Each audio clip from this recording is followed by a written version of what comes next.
The autumn wind whipped through Charlotte Harrington's dark curls as she stepped off the train in Silver Creek, Colorado. Her entire world was packed into 3 worn suitcases. After traveling 2,000 miles from Philadelphia, she had left behind the cramped tenement rooms and endless shifts at the garment factory for the promise of marriage to a man she knew only through 4 months of correspondence. Before we jump back in, tell us where you're tuning in from. And if this story touches you, make sure you're subscribed, because tomorrow I've saved something extra special for you. Nathaniel Sullivan had described his prosperous silver mining business and the sprawling Victorian home that awaited her, nestled against the majestic Rocky Mountains. But as Charlotte surveyed the dusty platform of Silver Creek Station, the knot in her stomach tightened. There was no sign of Nathaniel, no welcoming party to greet his bride-to-be. Instead, a solemn-faced woman in a nurse's uniform approached her, clutching a letter in her gloved hand. "Miss Harrington?" she asked, though her expression suggested she already knew exactly who Charlotte was. "I'm afraid I have difficult news about Mr. Sullivan. What follows is a tale of deathbed promises, hidden fortunes, and a secret identity that would transform Charlotte Harrington's life in ways she never could have imagined when she boarded that eastbound train." The crisp October air of 1882 carried the scent of pine and coal smoke as Charlotte clutched the letter from the nurse, her gloved hands trembling. The nurse, who had introduced herself as Martha Reynolds, waited patiently as Charlotte's eyes scanned the hastily written note. "He's dying," Charlotte whispered, the words feeling foreign on her tongue. "But his last letter arrived just 2 weeks ago. He mentioned nothing of illness." "It came on suddenly Martha explained, her weathered face softening with sympathy. "A pneumonia took hold last week, and the doctor says—" She paused, choosing her words carefully. "Mr. Sullivan doesn't have much time left. He's been asking for you." Charlotte swallowed hard, trying to process this unexpected turn of events. She had spent her life's savings on this journey west, had resigned from her position at Blackwell's garment factory, had bid farewell to the only home she'd ever known. Now, instead of a wedding, she faced a funeral.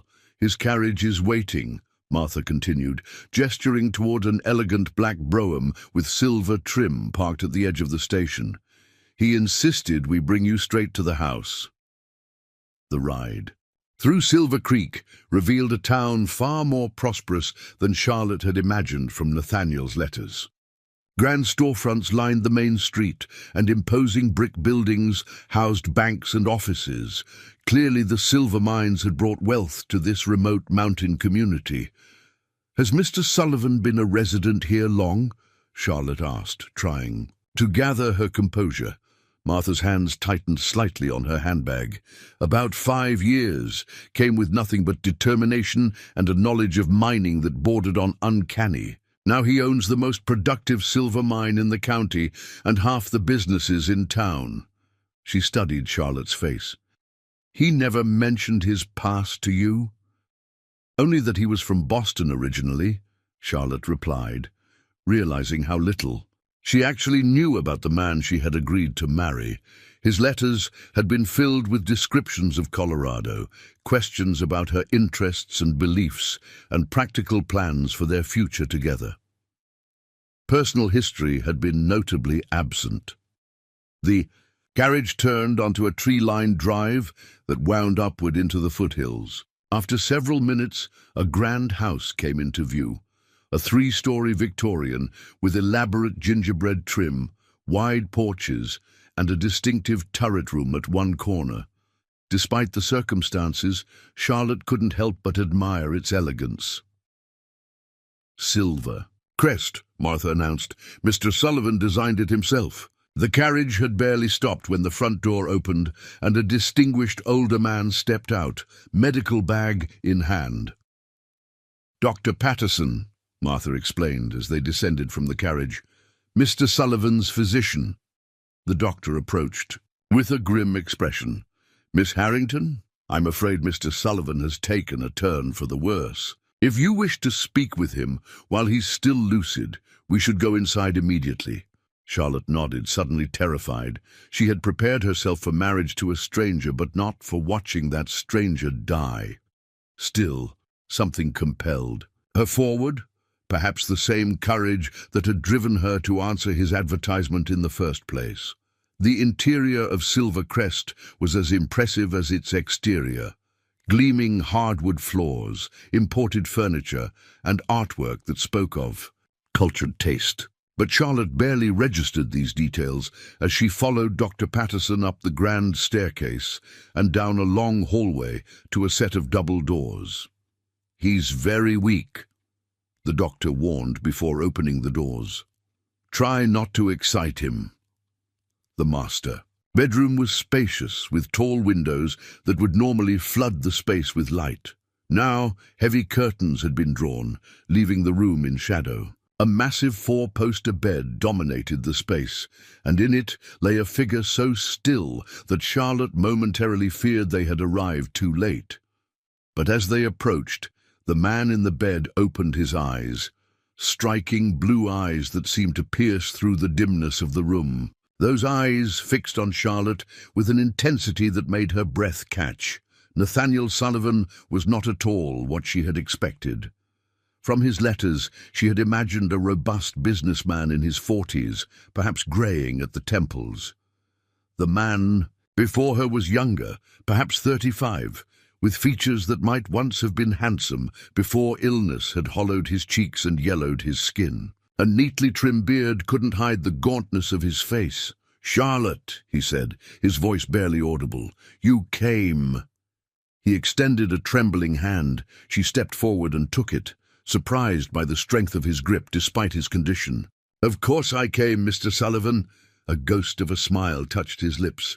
"Nathaniel, please, I had hoped to welcome you properly, to show you Silver Creek, to court you as you deserve before our wedding." A cough racked his body, and Dr. Patterson stepped forward with a handkerchief. When the coughing subsided, Nathaniel gestured weakly toward chairs beside the bed. "Please, sit. There's so little time and so much I must tell you." Charlotte settled into a chair, her mind racing. What could he possibly need to tell her? They were strangers despite their correspondence. She was prepared to offer comfort to a dying man, but beyond that— "Leave us," Nathaniel said to Martha and the doctor, his tone suddenly commanding despite his weakness.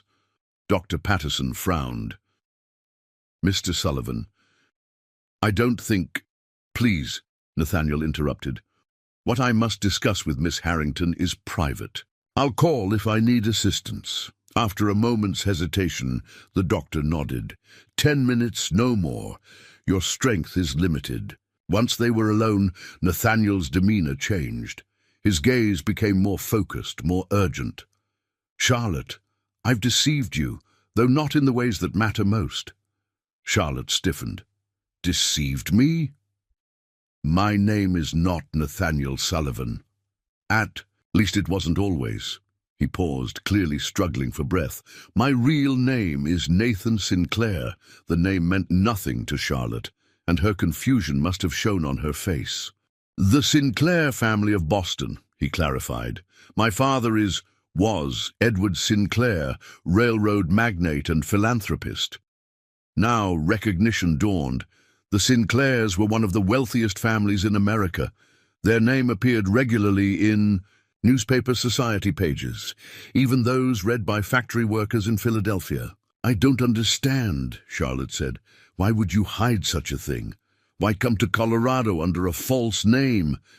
Nathan's eyes closed briefly, as if gathering strength. "Because 5 years ago, I discovered something terrible. My father and his business partners were involved in a scheme that resulted in the deaths of 37 workers on the transcontinental line. Deaths that were covered up, ruled as accidents when they were the result of criminal negligence."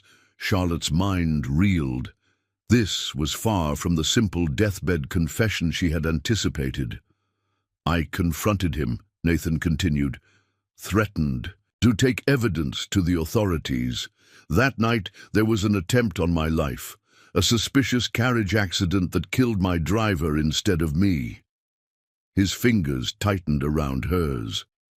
"I knew then I had to disappear. I faked my death in a boating accident, took my mother's maiden name, Sullivan, and came west with what little I could carry." "And you built all this," Charlotte said, gesturing to indicate the house and, by extension, his mining empire. A weak smile touched his lips. "I had a good education in geology and business, if nothing else, but I've lived in fear, looking over my shoulder. My father died last year, but his partners remain powerful. If they knew I was alive, that I still have evidence against them." Another coughing fit interrupted him, more severe than the last. Charlotte reached for the bell to summon the doctor, but Nathan caught her wrist. "Not yet," he gasped, when the coughing subsided. "There's more you must know." He reached beneath his pillow and withdrew an envelope. "This contains my will, leaving everything to you, the mine, this house, my investments. It's all legally binding under the name Nathaniel Sullivan." Charlotte shook her head in disbelief. "You can't be serious. We've never even met before today." "Surely you have family, friends, no one I trust with what must be done," he interrupted. "Charlotte, I chose you for a reason. Your letters revealed not just intelligence, but integrity. You wrote of justice, of your work with the women's labor movement in Philadelphia." His blue eyes burned with fevered intensity. "I need someone who will use my fortune for the right purpose, to expose those responsible for those deaths and bring them to justice. Preparing and narrating this story took us a lot of time, so if you are enjoying it, subscribe to our channel. It means a lot to us. Now back to the story." From beneath the bed covers, he produced a small key. "In the turret room, behind the painting of Mount Elbert, there's a hidden safe. This key opens it. Inside, you'll find documented evidence against the men responsible, including my written testimony, and there's something else, something they would kill for." Charlotte felt as though she had stepped into a novel. Secret identities, hidden fortunes, deathbed confessions. It was too fantastic to be real, yet the desperation in Nathan's eyes could not be feigned. "You're asking me to take on powerful men, to risk my own safety," she said, trying to understand the full implications of his request. "I'm asking you to assume my identity in a way, to become Mrs. Sullivan, mistress of Silvercrest, with the resources to finish what I started." His voice grew weaker. "In return, you gain financial independence most women can only dream of. You need never work in a factory again." An extraordinary proposal from a dying man she had known for less than an hour. Yet Charlotte found herself considering it. What awaited her back in Philadelphia? A crowded tenement, punishing work, spinsterhood. "The town already knows you as my intended bride," Nathan continued. "Martha and Dr. Patterson are loyal. They'll support whatever narrative protects the mission. The rest of my staff knows only what they need to." A knock at the door interrupted them. Dr. Patterson entered without waiting for a response, his expression making it clear that their time was up. "Just a moment more," Nathan pleaded. When the doctor reluctantly stepped back, Nathan turned to Charlotte with renewed urgency. "I know this is overwhelming. You didn't agree to any of this when you answered my advertisement. If you wish to return to Philadelphia, the envelope contains enough money for your journey." His fingers tightened around the key he had pressed into her palm. "But if you stay, if you take up this cause, you could change the lives of countless workers like those you left behind." Dr. Patterson approached the bed, medical bag in hand. "Mr. Sullivan, I must insist. Will you stay?" Nathan whispered, his eyes locked on Charlotte's, ignoring the doctor entirely. The question hung in the air between them. Charlotte thought of her cramped room in Philadelphia, of the women who worked beside her at Blackwell's. Many missing. Fingers, some with damaged lungs from the textile dust, all working 14-hour days for pitiful wages. She thought of her own parents, both lost to factory accidents before she was 16. She thought, too, of the risk. If what Nathan said was true, powerful men would stop at nothing to protect themselves from exposure. But hadn't she traveled? We're seeking transformation, a new life, a new identity. Yes, she said finally, her voice steadier than she felt. I'll stay. Relief washed over Nathan's gaunt features. He reached for her hand once more, pressing the key firmly into her palm and folding her fingers over it. The safe, he whispered. Tonight. Don't trust. Another coughing fit seized him, more violent than before. Dr. Patterson rushed forward, calling for Martha. In the chaos that followed, Charlotte found herself backed against the wall, still clutching the key as blood flecked Nathan's lips and his body convulsed. Miss Harrington, please wait outside, Dr. Patterson ordered, as Martha hurried in with a basin of water and clean cloths. Dazed, Charlotte stepped into the hallway. Through the partially open door, she could hear Nathan's labored breathing, the doctor's urgent instructions, Martha's efficient movements. She stood there, the key digging into her palm, her mind reeling with the enormity of what she had just agreed to. After what seemed like hours, but was likely only minutes, the sounds from within the room quieted. Dr. Patterson emerged, his face grave. He's asking for you again, he said softly. It won't be long now. Charlotte returned to Nathan's bedside. His blue eyes, now clouded with pain, found hers immediately. The turret room, he whispered, so quietly she had to lean close to hear him. Tonight. Charlotte nodded, fighting back tears for this stranger who had just entrusted her with his fortune, his legacy, and his quest for justice. Behind the painting, he continued, each word clearly costing him tremendous effort. Letters, proof, and the witness. Before Charlotte could ask what witness he meant, Nathan's hand gripped hers with surprising strength. They'll come looking, he gasped. Trust no one from Boston. His next words were so faint that Charlotte had to press her. You're close to his lips to hear them. Remember, in assuming my name, you also assume my enemies.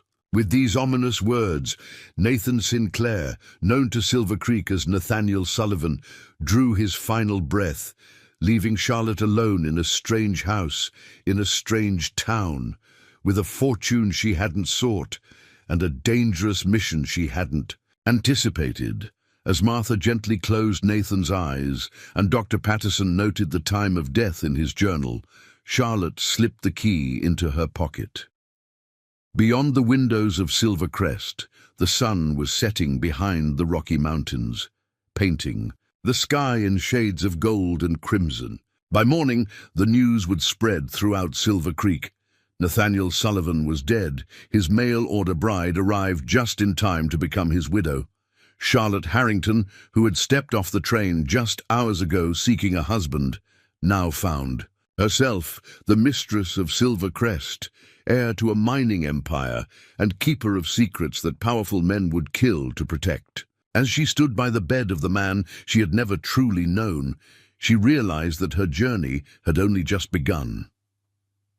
Charlotte stood at the window of the guest bedroom Martha had prepared for her, watching as lanterns flickered to life across Silver Creek in the valley below. The town looked like a constellation fallen to earth, each light a star against the darkening landscape. How different from Philadelphia's crowded streets and soot-stained buildings. The events of the day swirled in, her mind like autumn leaves caught in a gust of wind. Just 12 hours ago, she had stepped off the train, expecting to meet her future husband. Now she was his widow, though they had never exchanged vows. A soft knock at the door interrupted her thoughts. Martha entered, carrying a tray with tea and sandwiches. "You haven't eaten since your arrival, Miss Harrington," the nurse said, setting the tray on a small table. "You'll need your strength for what's ahead." Charlotte turned from the window. "What exactly is ahead, Martha? Did you know who he really was?" Martha's weathered face revealed nothing as she poured the tea. "I knew Mr. Sullivan had secrets. In 5 years as his housekeeper, I learned to respect his privacy." She handed Charlotte a cup. but I know a good man when I meet one. Whatever his past, he treated his workers fairly and helped families in need without seeking recognition. Charlotte sank into a chair, suddenly aware of her exhaustion. He mentioned evidence in the turret room. A witness, though I don't understand what he meant by that. Martha's eyes darted to the door, which remained slightly ajar. She moved to close it before speaking again, her voice lowered. The turret room was his private study. No one enters. Without his permission, not even me. Whatever is there, he meant it for you alone. She hesitated. Will you stay, then? Take on what he's left you. I haven't decided, Charlotte replied, though the key in her pocket felt like a weight, a responsibility. Already accepted. Martha nodded, accepting the answer without judgment. Dr. Patterson has made arrangements for the funeral the day after tomorrow. Until then, you should rest. The coming days will bring questions from the town, from Mr. Sullivan's business associates. She paused. From the lawyer. Lawyer? Mr. Reynolds, my husband, as it happens. He handles all of Mr. Sullivan's legal affairs. He'll want to discuss the will with you. Charlotte set down her teacup with a shaky hand. Martha, I'm not sure I'm prepared for this. I came here to be a wife, not to inherit a fortune and whatever else Mr. Sullivan has entrusted to me. Older woman's face softened. Few of us are prepared for the turns our lives take, Miss Harrington. My Frank and I came west 15 years ago to farm. The drought took our crops and typhoid took our only son. Yet here we are. He is a lawyer, me a nurse and housekeeper. We adapt. She straightened the bed covers with practiced efficiency. I suggest you explore Silver Crest tomorrow. Get to know the house that's now yours. Mr. Sullivan's personal quarters are at the end of this hallway.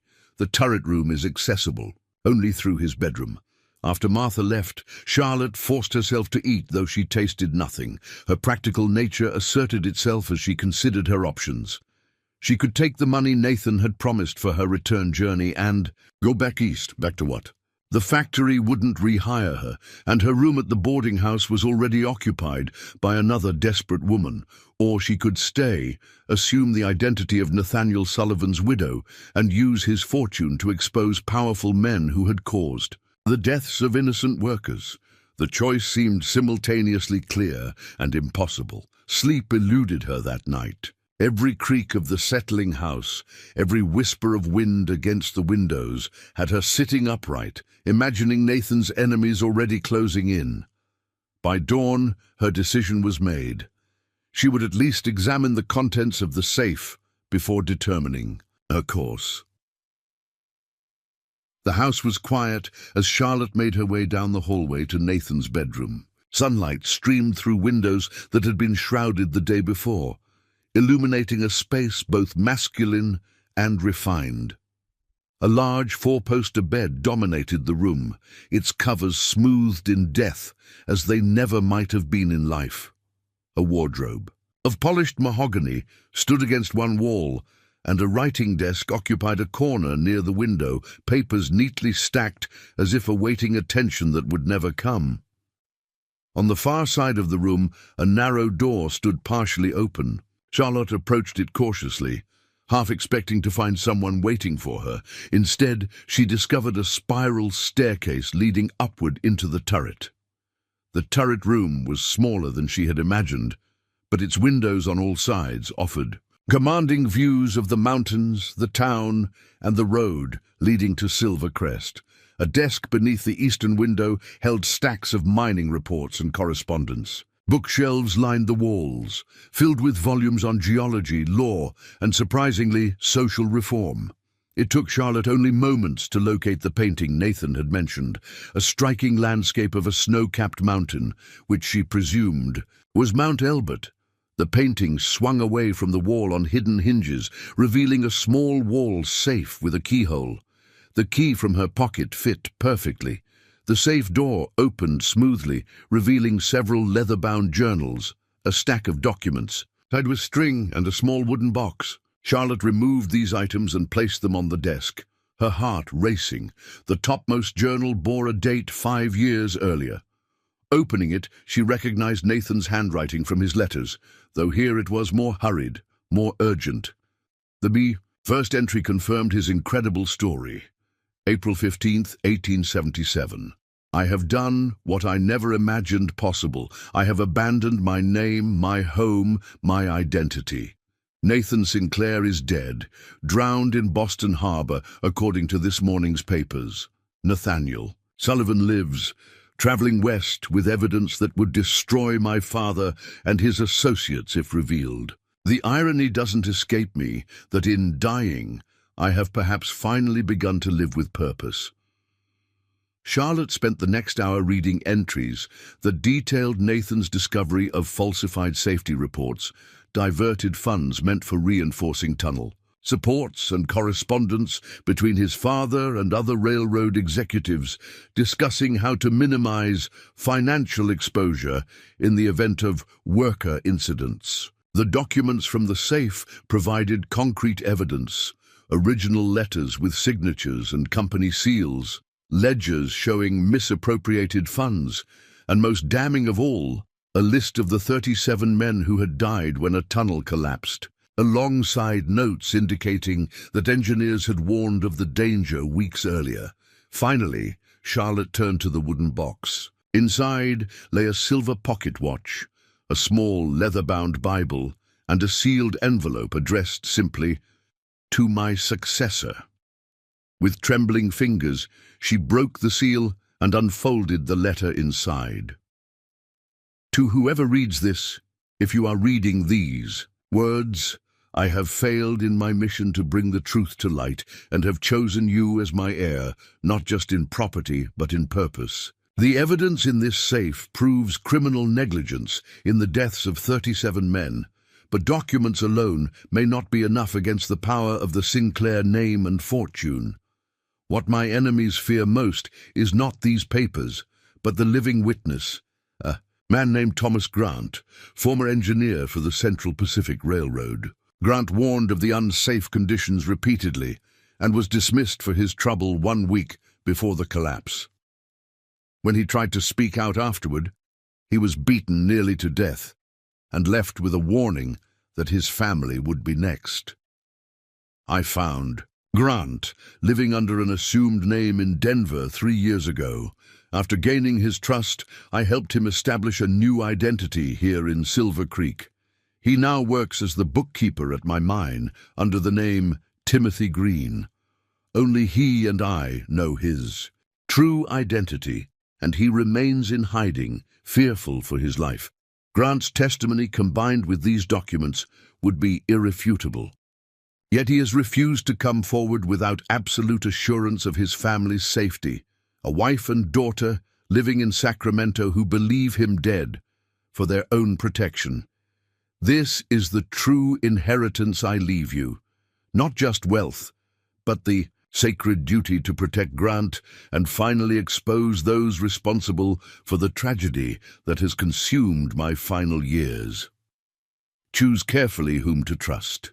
My attorney, Franklin Reynolds, knows nothing of my true identity or mission. The mine foreman, Samuel Tucker, is loyal, but knows only that Green is under my protection, not why. One last warning. If my true identity has somehow been discovered, you may already be in danger. 3 months ago, I received an anonymous note suggesting someone was digging into the past. I have been careful, but not careful enough, perhaps. May you succeed where I have failed. Nathan Sinclair, Nathaniel Sullivan. Charlotte set the letter down, her mind reeling. This was far more complex and dangerous than she had imagined. Not only was she inheriting Nathan's fortune and identity, but also the responsibility for a hidden witness whose life depended on her discretion. A soft knock at the bedroom door startled her from these thoughts, hastily returning everything to the safe except the journal she'd been reading. Charlotte locked it and swung the painting back into place. "Miss Harrington," Martha's voice called. "Mr. Reynolds has arrived to discuss the will." "Just a moment," Charlotte replied, tucking the journal under a cushion on the window seat and smoothing her skirts before descending the spiral staircase. Franklin Reynolds proved to be a man in his 50s with kind eyes behind wire-rimmed spectacles, and a manner that put Charlotte instantly at ease. They sat in the parlor, a formal room with velvet drapes and furniture more ornate than practical. "First, please accept my condolences," Reynolds began. "I understand you and Nathaniel had never met in person before yesterday, which makes this situation all the more unusual." "Thank you," Charlotte replied simply, unsure what else to say. Reynolds opened his briefcase and removed several documents. "Nathaniel revised his will just last month, after your agreement to marry was finalized. The terms are unusually generous but entirely legal." He adjusted his spectacles. "To be direct, Miss Harrington, he has left you everything, the house, the mine, his investments, bank accounts, everything." Though she had known this from Nathan himself, hearing it stated so officially made it suddenly, overwhelmingly real. "That's extraordinarily generous for a man I barely knew." "Nathaniel was an extraordinary man," Reynolds replied. "Private, sometimes enigmatic, but with a keen sense of justice." He hesitated. "The will includes one unusual provision. While everything transfers to you immediately, he specifically requested that you retain ownership of the mine for at least 1 year before considering any offers to sell." Charlotte thought of the hidden papers of Thomas Grant working at the mine under a false identity. "I have no intention of selling," she assured him. Reynolds smiled. "That's good to hear. Too many outside interests have been buying up local operations. Lately, consolidation rarely benefits the workers or the community." He shuffled through the papers. "Now, there are some formalities to address. As a single woman, you have the legal right to own property in Colorado Territory, but there may be those who question your ability to manage such extensive holdings." "Because I'm a woman," Charlotte stated flatly. "Precisely." Nathaniel anticipated this. "He's arranged for Samuel Tucker, his mine foreman, to handle day-to-day operations. Tucker reports directly to you, but his expertise will ease the transition." Reynolds leaned forward slightly. "May I offer some unsolicited advice, Miss Harrington?" "Please. Silver Creek is a small town with traditional values. Your position as Nathaniel's widow would be more secure if the marriage had been formalized before his passing." Charlotte understood immediately. "You're suggesting we pretend we married before he died?" "I'm suggesting that if such an understanding were to exist, it would simplify matters considerably. A private ceremony, perhaps, with only Martha and myself as witnesses." Reynolds removed his spectacles, polishing them with a handkerchief. "No, one could dispute it, and the legality of the will would be beyond question." The implication was clear. As merely Nathaniel's intended bride, Charlotte's claim might be challenged. As his widow, her position would be unassailable. "Who would question the will?" she asked. Reynolds replaced his spectacles. Nathaniel had business associates in Denver and San Francisco who expected to benefit from his passing. He was not forthcoming about his background before arriving in Silver Creek, but success breeds curiosity. There have been inquiries from Eastern law firms about his estate, even before his illness. Eastern law firms. Nathan's warning echoed in her mind. Trust no one from Boston. "I believe a private marriage ceremony would be appropriate," Charlotte decided, calculating rapidly. "Perhaps you could suggest that it took place the evening of my arrival, with you and Martha as witnesses." Reynolds nodded approvingly. "I'll prepare the documentation immediately, and I'll inform Judge Wilson of the circumstances. He's a reasonable man and a friend." After Reynolds departed, Charlotte returned to the turret room, retrieving the journal from its hiding place. She spent the afternoon reading Nathan's chronicle of his life in Silver Creek, his establishment of the mine, his careful construction of a new identity, his growing paranoia about being discovered. As the sun began to set, casting long shadows across the valley, Charlotte heard the approach of horses. From the turret windows, she observed a carriage making its way up the drive to Silver Crest. Two men disembarked, one tall and broad-shouldered, with the weathered look of someone who worked outdoors, the other shorter, with spectacles and a leather satchel. Martha appeared at the door of the turret room. "Samuel Tucker and Timothy Green to see you, Miss Harrington. They've come from the mine to pay their respects." Timothy Green, Thomas Grant, the hidden witness. Charlotte's pulse quickened. "I'll receive them in the study downstairs." She followed Martha down the spiral staircase and through the main house to Nathan's study, a wood-panelled room with a large desk and leather chairs. Through its windows, she could see the setting sun painting the mountains in hues of rose and gold. The men entered, hats in hand. Samuel Tucker was exactly as his appearance had suggested, a practical man more comfortable underground than in a formal parlour. He offered awkward condolences and assured Charlotte that operations at the mine continued smoothly. But it was Timothy Green who captured her attention. A slight man in his 40s, with prematurely grey hair and nervous hands. He avoided direct eye contact as he offered quiet words of sympathy. There was nothing remarkable about him, which perhaps was the point, the perfect disguise for a man. In hiding was complete unremarkability.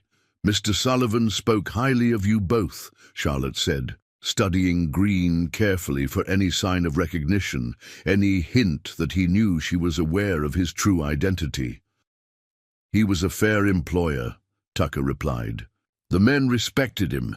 They'll work just as hard for his widow." Charlotte noted the word widow with interest. Reynolds had wasted no time in establishing the narrative of their marriage. "Mr. Green," she said directly, "I understand you manage the mine's accounts." The man adjusted his spectacles. Still not meeting her gaze. "Yes, ma'am, 5 years now. Mr. Sullivan mentioned your exceptional attention to detail. Perhaps you could review the accounts with me tomorrow? I should understand the business I've inherited." Now he looked up, and Charlotte caught a flicker of something, wariness, assessment, in his eyes. "Of course, Mrs. Sullivan, I'd be happy." "Two." The use of her supposed married name felt strange, yet appropriate. She was indeed becoming Mrs. Sullivan in more ways than one, assuming not just the name, but the dangerous quest that came with it. After the men departed, Charlotte returned to the turret room with renewed purpose.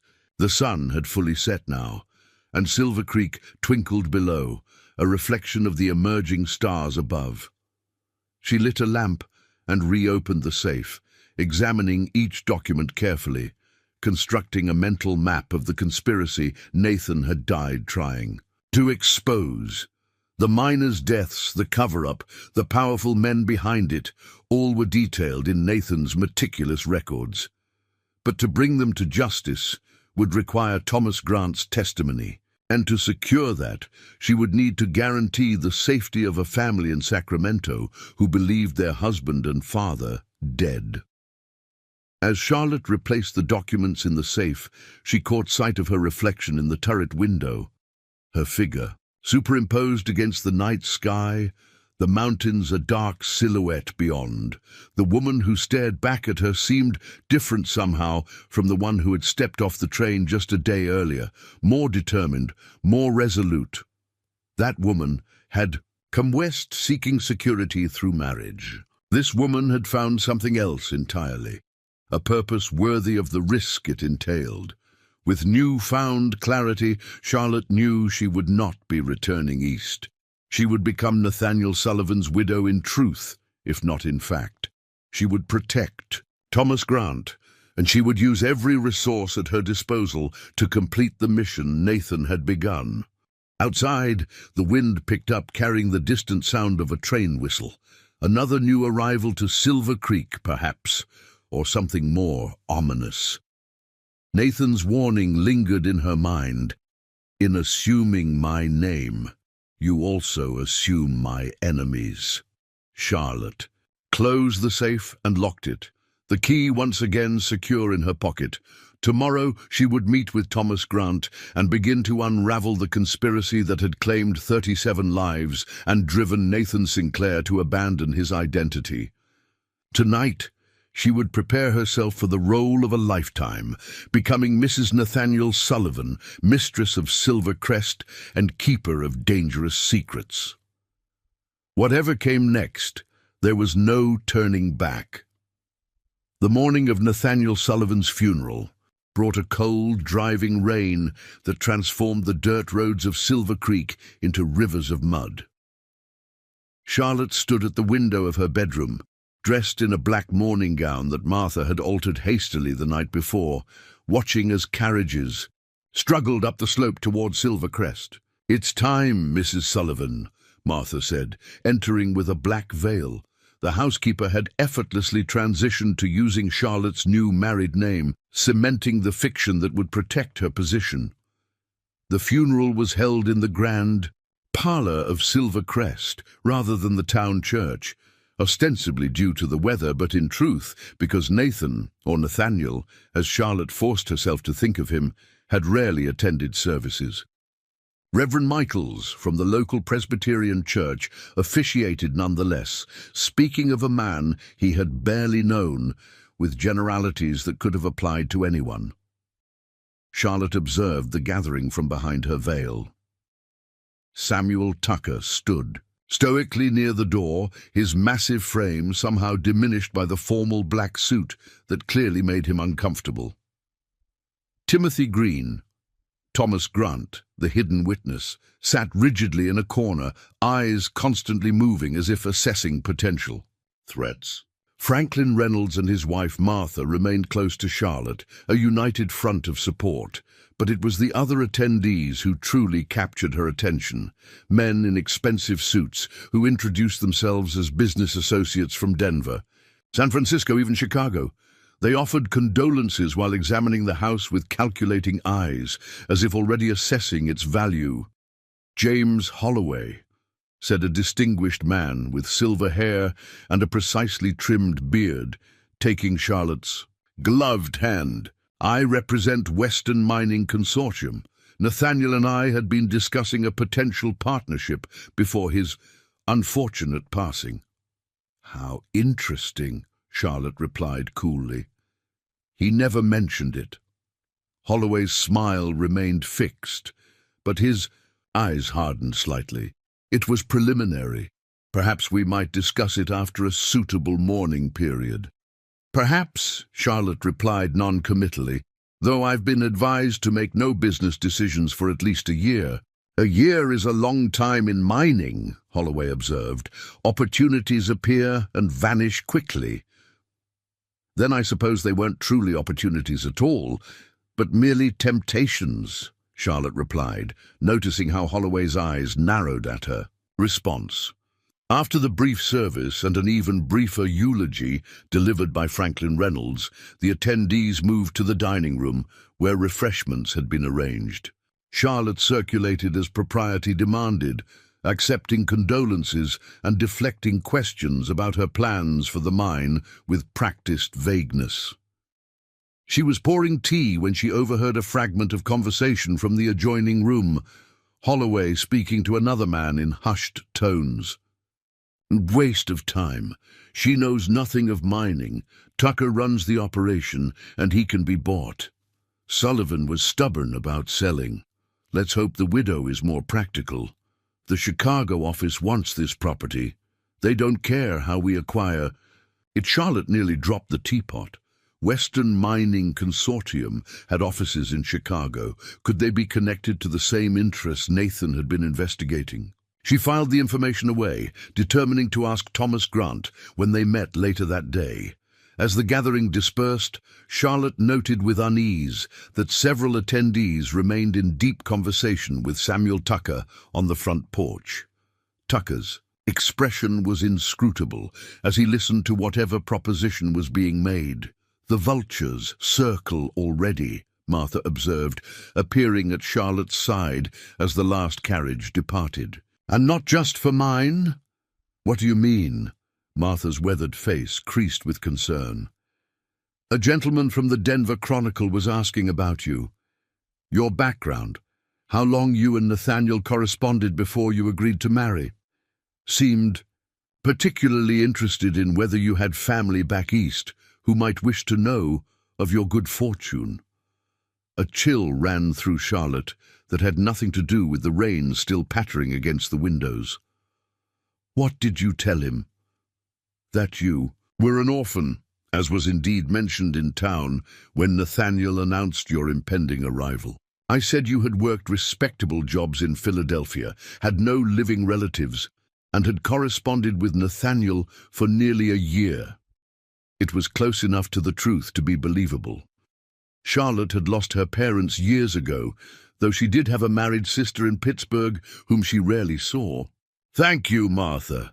Your quick thinking is invaluable. It's not thinking that's needed now, but caution, Martha replied. Silver Creek has always had its share of gossip, but this feels different. People asking questions that have nothing to do with ordinary curiosity. Timothy Green arrived promptly at 3 o'clock as arranged, carrying a leather portfolio of account books and ledgers. Charlotte received him in Nathaniel's study, instructing Martha to ensure they weren't disturbed. Thank you for coming, Mr. Green, Charlotte began once they were alone. I appreciate your willingness to help me understand the mine's operations. Green set his portfolio on the desk, his movements precise, controlled. Of course, Mrs. Sullivan, it's my duty. Charlotte studied him, this unremarkable man with nervous hands and watchful eyes.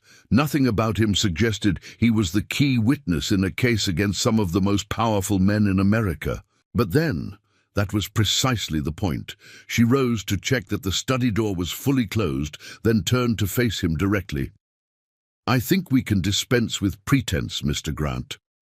The color drained from his face, and his hand moved instinctively toward his inside pocket before he caught himself. I don't know what you... Nathaniel told me everything before he died, Charlotte interrupted quietly, about his real identity as Nathan Sinclair, about the tunnel collapse that killed 37 men, about your warnings that were ignored. Thomas? Grant seemed to age a decade before her eyes, his shoulders sagging as if a great weight had settled upon them. He swore he would tell no one, he whispered. He was dying. He needed someone to continue his work, to protect you, and eventually bring those responsible to justice. Charlotte moved toward him, keeping her voice low. I've seen the evidence in the safe. I know about your family in Sacramento. Grant sank into a chair, removing his spectacles to pinch the bridge of his nose. Then you understand why I cannot. Come forward. They nearly killed me once. They would not hesitate to eliminate my wife and daughter if they discovered they were alive. I understand completely, Charlotte assured him, taking the seat opposite. I have no intention of exposing you, but I need to understand exactly what we're facing. You worked for Central Pacific. Nathan's father and his associates deliberately ignored your warnings about unsafe conditions to save money, resulting in 37 deaths. Is that accurate? Grant nodded grimly. I inspected that tunnel 3 weeks before the collapse. The support structures were inadequate, and there were clear signs of instability in the surrounding rock.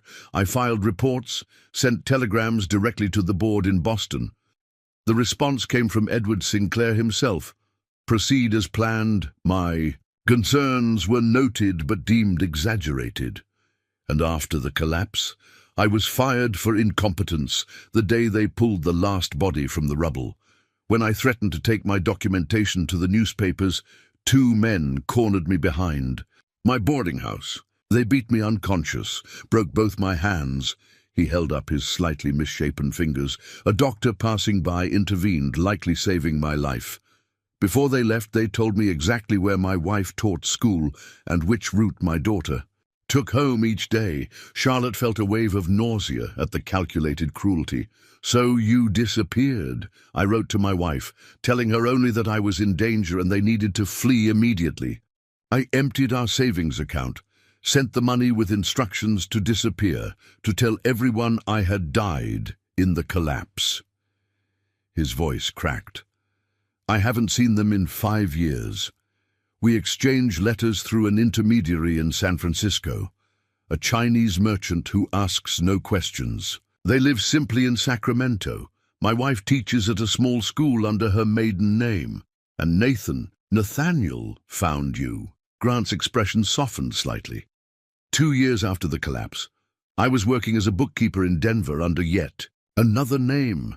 He approached me cautiously, revealed his true identity, showed me the evidence he had gathered. It took months before I trusted him enough to share what I knew. Charlotte leaned forward. And you came to Silver Creek at his invitation? He offered protection, a good salary, and the promise that someday we would expose the truth. He established the mine legitimately, but it was always a means to an end, funding his investigation, providing cover for his true purpose. Grant replaced his spectacles. He was a good man, Mrs. Sullivan. Better than his father ever was. I believe that, Charlotte said sincerely. Now tell me about Western Mining Consortium. Are they connected to the Sinclair interests? Grant's head snapped up. Where did you hear that name? Their representative attended the funeral. James Holloway. He mentioned they had been discussing a partnership with Nathaniel. That's impossible, Grant said firmly. Nathaniel would never do business with them. Western Mining is a subsidiary of Atlantic and Pacific Holdings, a company controlled by Victor Blackwood, Edward Sinclair's closest associate and fellow board member. They've been trying to buy the Silver Crest mine for over a year. The pieces clicked together in Charlotte's mind. Not to operate it, but to control the man they knew as Nathaniel Sullivan. To keep an eye on him because they suspected who he really was. Exactly. Grant lowered his voice further. 3 months ago, Nathaniel received an anonymous note suggesting someone was investigating his past. He believed Blackwood might have hired Pinkerton detectives, and now they're circling again, approaching Samuel Tucker directly. Grant's expression darkened. Tucker is a good foreman, but motivated primarily by money. If they've made him an offer, Charlotte stood abruptly. We need to secure your position at the mine. If Tucker has been compromised, you could be vulnerable. What do you suggest? Charlotte paced the study, mind racing. We promote you. Effective immediately, you're no longer just the bookkeeper, but the mine's official business manager, reporting directly to me. Tucker continues to oversee the physical operations, but all financial decisions, all hiring and firing, go through you. Holloway and his associates won't like that, Grant warned. Precisely, Charlotte replied with grim satisfaction. It puts another layer of protection between them and the mine's operations, and it gives us a legitimate reason for you to spend more time here at Silver Crest, where I can better ensure your safety. For the first time, Grant's perpetually worried expression gave way to something approaching hope. You're remarkably strategic for someone thrown into this situation, Mrs. Sullivan. Charlotte thought of her years at the factory, navigating the politics of survival among desperate women competing for limited positions. I've had practice in difficult circumstances, Mr. Grant. Now let's review those accounts and make your promotion official. They spent the next 2 hours examining the mine's financial records, which were impressively organized. The Silver Crest. Mine was indeed profitable, though not extraordinarily so, producing enough high-quality silver to justify its operation, but not enough to attract undue attention from larger interests seeking prime properties. Nathaniel deliberately kept production moderate, Grant explained. We have richer veins we haven't tapped yet. He was more interested in sustainability than maximum profit. As they concluded their meeting, Charlotte wrote out an official notice of Grant's promotion, which she would announce to the miners the following day. One more thing, Mr. Grant. The key to that Chinese merchant in San Francisco, I want it. If something happens to you, I need to be able to contact your family. Grant hesitated, then nodded reluctantly. I'll write it down, but please understand, if these men discover they're alive, I would only use it in the most dire circumstances, Charlotte assured him, but someone besides you needs to know. After Grant departed, Charlotte returned to the turret room, watching as he made his way down the winding drive toward town. The rain had stopped, leaving the landscape glistening in the late afternoon light. She unlocked the safe and carefully studied Nathan's journals again, focusing on entries about Victor Blackwood, the man who had apparently been his father's closest business associate on September 12, 1877. Blackwood was always more ruthless than father. When the telegram came about the tunnel collapse, it was Blackwood who immediately strategized damage control, calculating compensation that would prevent lawsuits without admitting liability. I remember his exact words, 37 dead. That's regrettable, but we've lost far more in previous accidents, as if men's lives could be measured against machinery. A soft knock at the bedroom door interrupted her reading. Charlotte quickly returned the journal to the safe, locked it, and descended the spiral staircase to find Martha looking uncharacteristically agitated. "There's a visitor, Ma'am, Mr. Alexander Reed from Boston. He says he represents Sinclair Investment Trust and wishes to express condolences on behalf of their board of directors." Charlotte felt as if the floor had dropped away beneath her. Sinclair Investment Trust, Nathan's family company. Did he say how he learned of Nathaniel's death? He mentioned seeing a notice in a Denver newspaper, said he was in Colorado on business and felt obligated to pay respects, as Mr. Sullivan had once done business with their firm. A blatant lie, unless doing business included fleeing from their murderous intentions. This was precisely the danger. Nathan had warned about someone from Boston investigating his death, perhaps seeking confirmation that Nathan Sinclair and Nathaniel Sullivan were indeed the same person. "Show him to the parlor," Charlotte instructed, forcing calm into her voice. "Offer refreshments. I'll be down shortly." Once alone, Charlotte moved quickly to her bedroom, analyzing her options.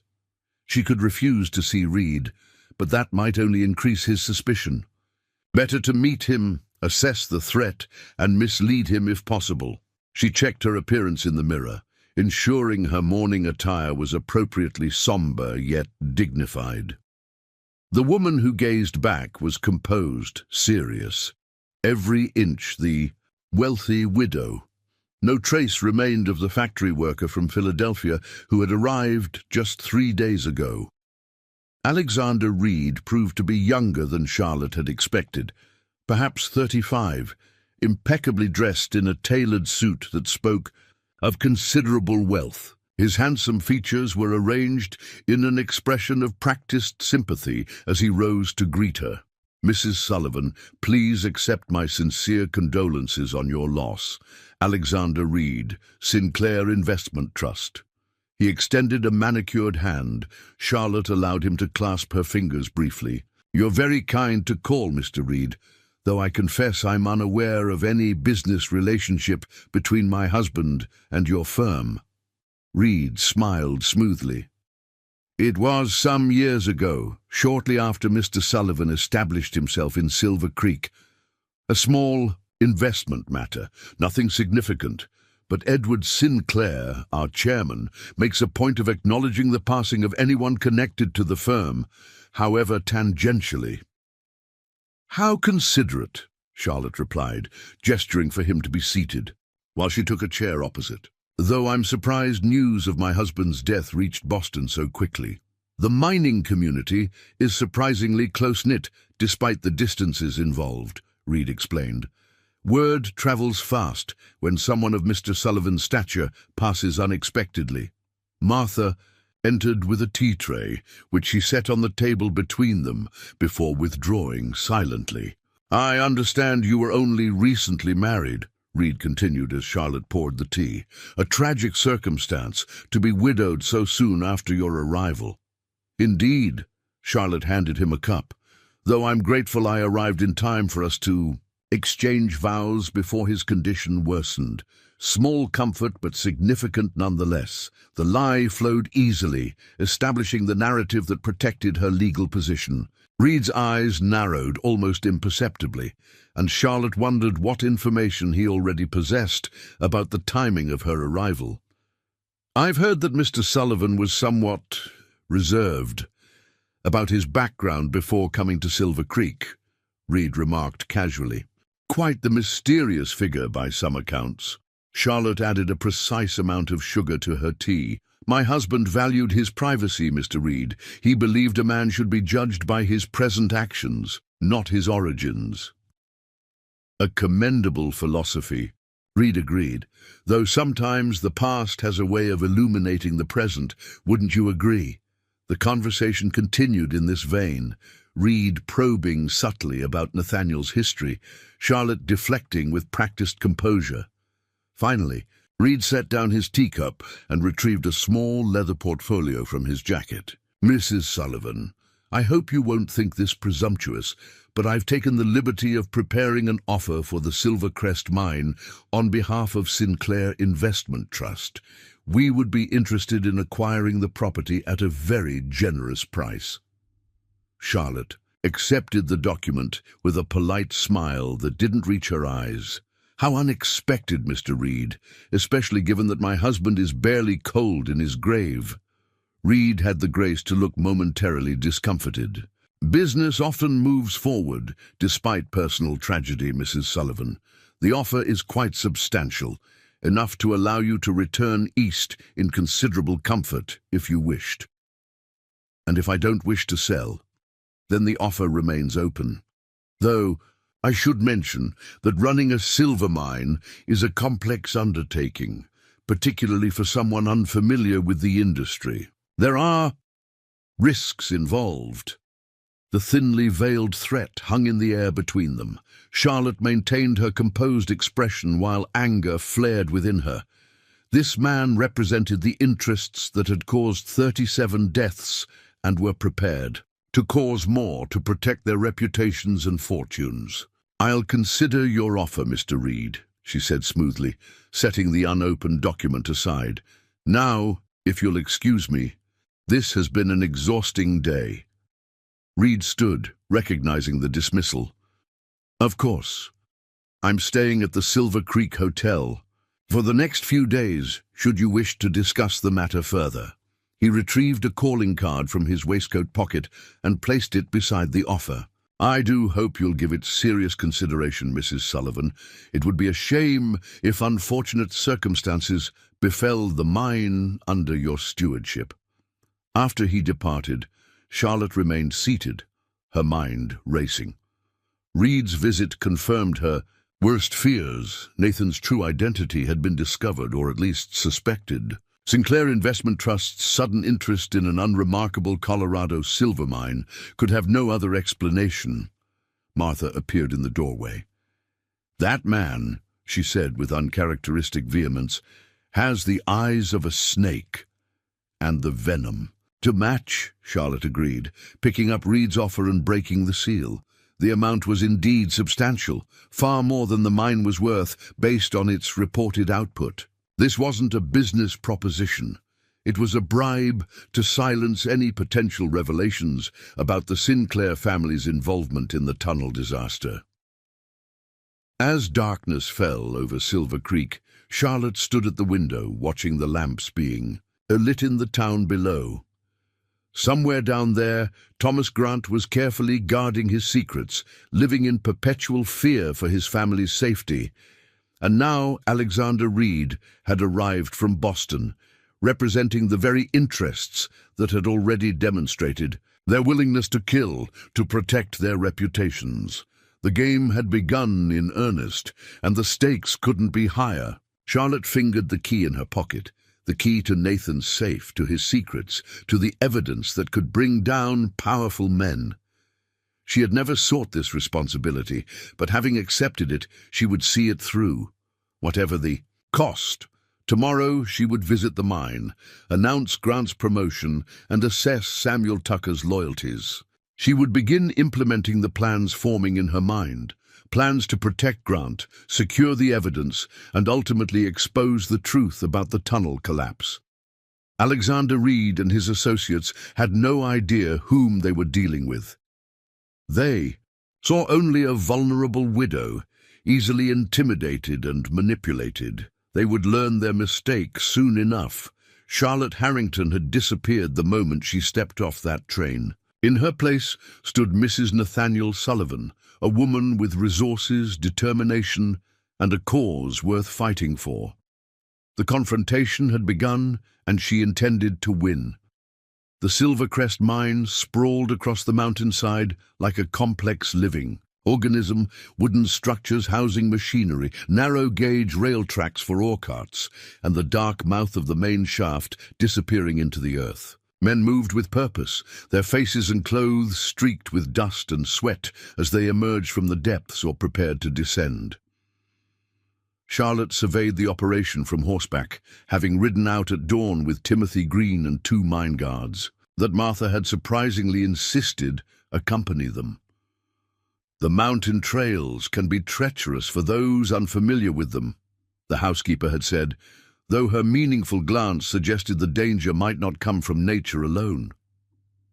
Samuel Tucker emerged from a small office building, wiping his hands on a rag as he approached. His expression revealed nothing when Charlotte announced Green's promotion to business manager, though a muscle twitched in his jaw.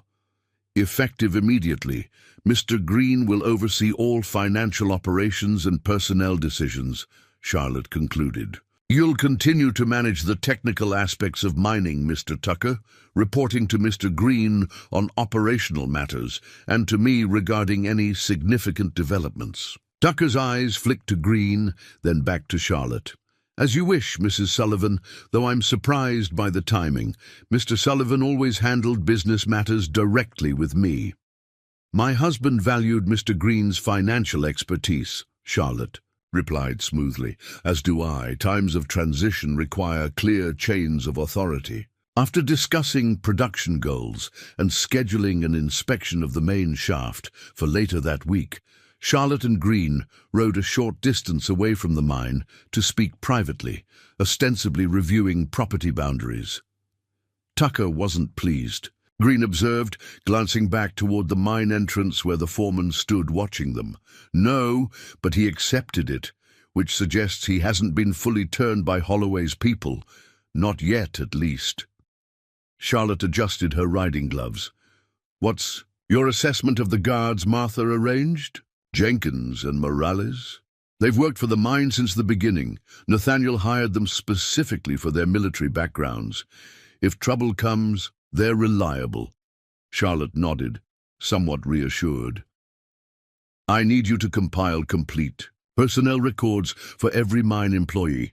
Who hired them, how long they've worked here, any connections to outside interests. You suspect infiltration. I suspect we should trust no one completely, except perhaps Martha. Charlotte lowered her voice further. Reed's appearance changes everything. If Sinclair Investment Trust has traced Nathaniel here, they'll stop at nothing to bury the evidence against them, and me along with it, Green added grimly. Which is why you'll move into Silvercrest tomorrow, Charlotte decided.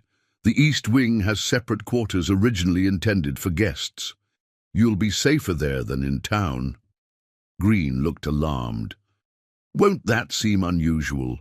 The mine's bookkeeper, even the business manager, living in the owner's home.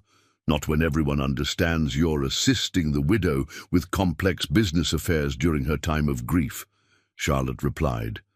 It's a perfectly reasonable arrangement. As they rode back toward town, Charlotte outlined additional security measures, changing the locks at Silvercrest, hiring more guards for the mine, establishing regular communication protocols so she would be immediately notified if Green failed. To appear when expected, they parted at the edge of town, Green heading to his boarding house to collect his belongings while Charlotte continued to Silvercrest. As she approached the gates, she noticed a carriage parked in the circular drive, an ancient, elegant black brougham she didn't recognize. Martha met her at the door, her expression tense. You have a visitor, Mrs. Sullivan, a Mr. Lawrence Cooper and his daughter from San Francisco. He claims to be an old friend of Nathaniel's. Charlotte felt a chill of apprehension. Another friend from the past she knew nothing about. How long have they been waiting? Nearly an hour. I've served refreshments in the parlor. Description: distinguished gentleman, perhaps 55. The daughter is young, early 20s, well-dressed, clearly wealthy. He seemed genuinely distressed. To learn of Nathaniel's passing, Charlotte removed her riding gloves and hat, quickly checking her appearance in the hall mirror. I'll see them now.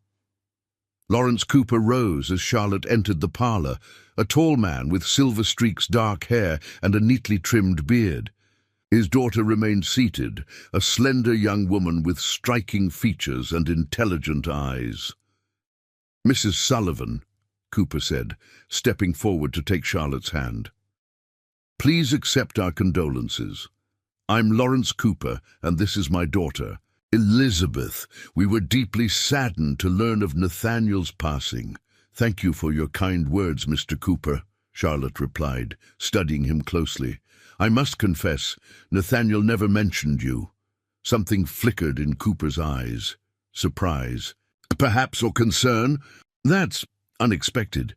We've known each other for many years, though our communication has been primarily through correspondence recently. He hesitated, glancing at his daughter. Perhaps we might speak privately? Elizabeth Cooper rose gracefully. I'll wait in the carriage, Father. After she departed, Cooper's demeanor changed subtly. Mrs. Sullivan, may I call you Charlotte? I understand you were married only briefly before Nathaniel's passing. You understand correctly, Charlotte replied cautiously. How exactly did you know my husband, Mr. Cooper? Cooper moved to check that the parlor door was fully closed before answering. I didn't know Nathaniel Sullivan at all, he said quietly. I knew Nathan Sinclair. We were at Harvard together. Charlotte managed to keep her expression neutral despite her racing heart. I'm afraid you're mistaken, Mr. Cooper. My husband was Nathaniel Sullivan, a mining entrepreneur from nowhere that can be verified, Cooper interrupted gently. Because he created that identity 5 years ago when he fled Boston. They regarded each other in tense silence, Charlotte calculating her response. This man either represented a new threat or an unexpected ally. Why are you here, Mr. Cooper? Because Nathaniel, wrote to me 3 months ago suggesting he might have been discovered. He asked me to check certain investment patterns, movements of specific individuals connected to his father's company. Cooper's expression grew grave. What I found concerned me deeply. Sinclair Investment Trust has been quietly acquiring properties throughout Colorado, particularly those connected to former Central Pacific Railroad employees. Former employees like Timothy Green, Charlotte said, testing him. Cooper's eyes widened slightly. So you do know. Thank God. He seemed to relax marginally. Yes, like Green. Or should I say Thomas Grant? How do you fit into this, Mr. Cooper? What was your relationship with Nathan Sinclair? I was his professor at Harvard, then his friend, and eventually his confidant. When he discovered his father's involvement in the tunnel disaster cover-up, I was the first person he approached. Cooper paced the room, hands clasped behind his back. I've been helping him gather evidence against Edward Sinclair and Victor Blackwood for years, using my banking connections to trace financial transactions, document patterns of corruption. Why should I believe you? Cooper reached into his coat and withdrew a letter, which he handed to Charlotte. Nathan wrote this shortly before his death, I imagine. It arrived in San Francisco just days ago. The letter was brief, written in the same hand Charlotte recognized from Nathan's journals. Lawrence, if you are reading this, events have likely taken their predicted course. My illness progresses rapidly, and I do not expect to see the spring. Miss Charlotte Harrington arrives from Philadelphia next week to be my bride. Should the worst occur before we can be properly married, I have arranged for her to inherit everything, including our shared burden of truth. She knows nothing of this yet, but I believe she possesses the strength of character to continue what we began. If possible, offer her your guidance as you have offered me your friendship these many years. The wolves circle closer. Reed has been seen in Denver. We must assume my identity has been compromised. With deepest gratitude, Nathan Charlotte studied the letter carefully, noting details that would be difficult to falsify. Nathan's distinctive handwriting, references to her arrival date, mention of Alexander Reed. "You're taking a significant risk coming here," she observed, returning the letter. "If what you say is true, associating with Nathan Sinclair or his widow could be dangerous. Hence the pretense of old friendship and bringing my daughter as cover.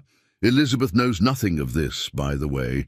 She believes we're making a social call while in Colorado for legitimate business." Cooper's expression softened. "Nathan spoke highly of you in his letters these past months. Said you reminded him of his mother, principled, practical, unafraid to stand for what's right." The comparison startled Charlotte. Nathan had known her only through correspondence, yet had apparently seen something in her letters that resonated deeply with him. "Mr. Cooper, I'm in a precarious position. I've been Nathan's widow for barely 5 days. Already I've received an offer for the mine from Sinclair Investment Trust, delivered by Alexander Reed himself, who is currently staying in Silver Creek." Cooper's face paled. "Reed is here? In town? Then we have less time than I thought." He moved closer, lowering his voice further. "Listen carefully. Reed isn't just Edward Sinclair's representative. He's his fixer, the man who handles inconvenient problems. If he's made an offer for the mine, it's merely a formality before more direct methods are employed. Are you suggesting he would resort to violence? I'm suggesting he already has, repeatedly. The accident that killed Nathan's driver in Boston. Reed arranged it. The men who attacked Thomas Grant, Reed hired them." Cooper's expression was deadly serious. "If he's here in Silver Creek, your life is in danger." Charlotte absorbed this information, mentally adjusting her plans. "Thomas Grant is moving into Silver Crest tomorrow for his protection. Perhaps you and your daughter should remain in town as well, at least overnight." Cooper shook his head. "We've taken rooms at the hotel in Silverton, the next town over. Less conspicuous that way, but I'll return tomorrow to discuss strategy." He retrieved his hat from the side table. "In the meantime, increase your security. Reed rarely acts directly, but he employs men who specialize in making murder appear accidental." After Cooper departed, Charlotte immediately summoned Martha and explained the new developments, omitting only Nathan's true identity, which she still hesitated to share even with the loyal housekeeper. "We'll need additional guards," Martha agreed. "I know several reliable men in town, veterans who worked for Mr. Sullivan occasionally when valuable shipments needed protection." "Hire them immediately," Charlotte instructed. And Martha, "No. One enters Silver Crest without being announced and identified, no matter their stated business." That evening, Charlotte dined alone in the formal dining room, the empty chairs a reminder of how quickly her circumstances had changed. Less than a week ago, she had been on a train heading west, anticipating marriage to a stranger. Now she was a widow, embroiled in a dangerous conspiracy, with powerful enemies closing in. She was halfway through her meal when a tremendous crash shattered the silence, the sound of breaking glass from somewhere upstairs. Charlotte froze, listening intently as footsteps pounded on the floor above, followed by a man's shout and another crash. Martha burst into the dining room, a shotgun in her hands. "Stay here," she ordered, face grim. "Jenkins is investigating." Charlotte ignored the instruction, following Martha into the hallway where they could hear the commotion more clearly. A gunshot echoed from the second floor, followed by the sound of running feet and breaking glass. Jenkins appeared at the top. of the stairs, blood streaming from a cut on his forehead. "Intruder," he gasped, "came through the window in the east bedroom, shot at me and fled the same way." "Are you badly hurt?" Charlotte asked, already moving up the stairs. "Just a graze from flying glass," Jenkins assured her, pressing a handkerchief to his head. "I got a shot off, but I don't think I hit him. The east bedroom, the one directly below the turret room with its hidden safe."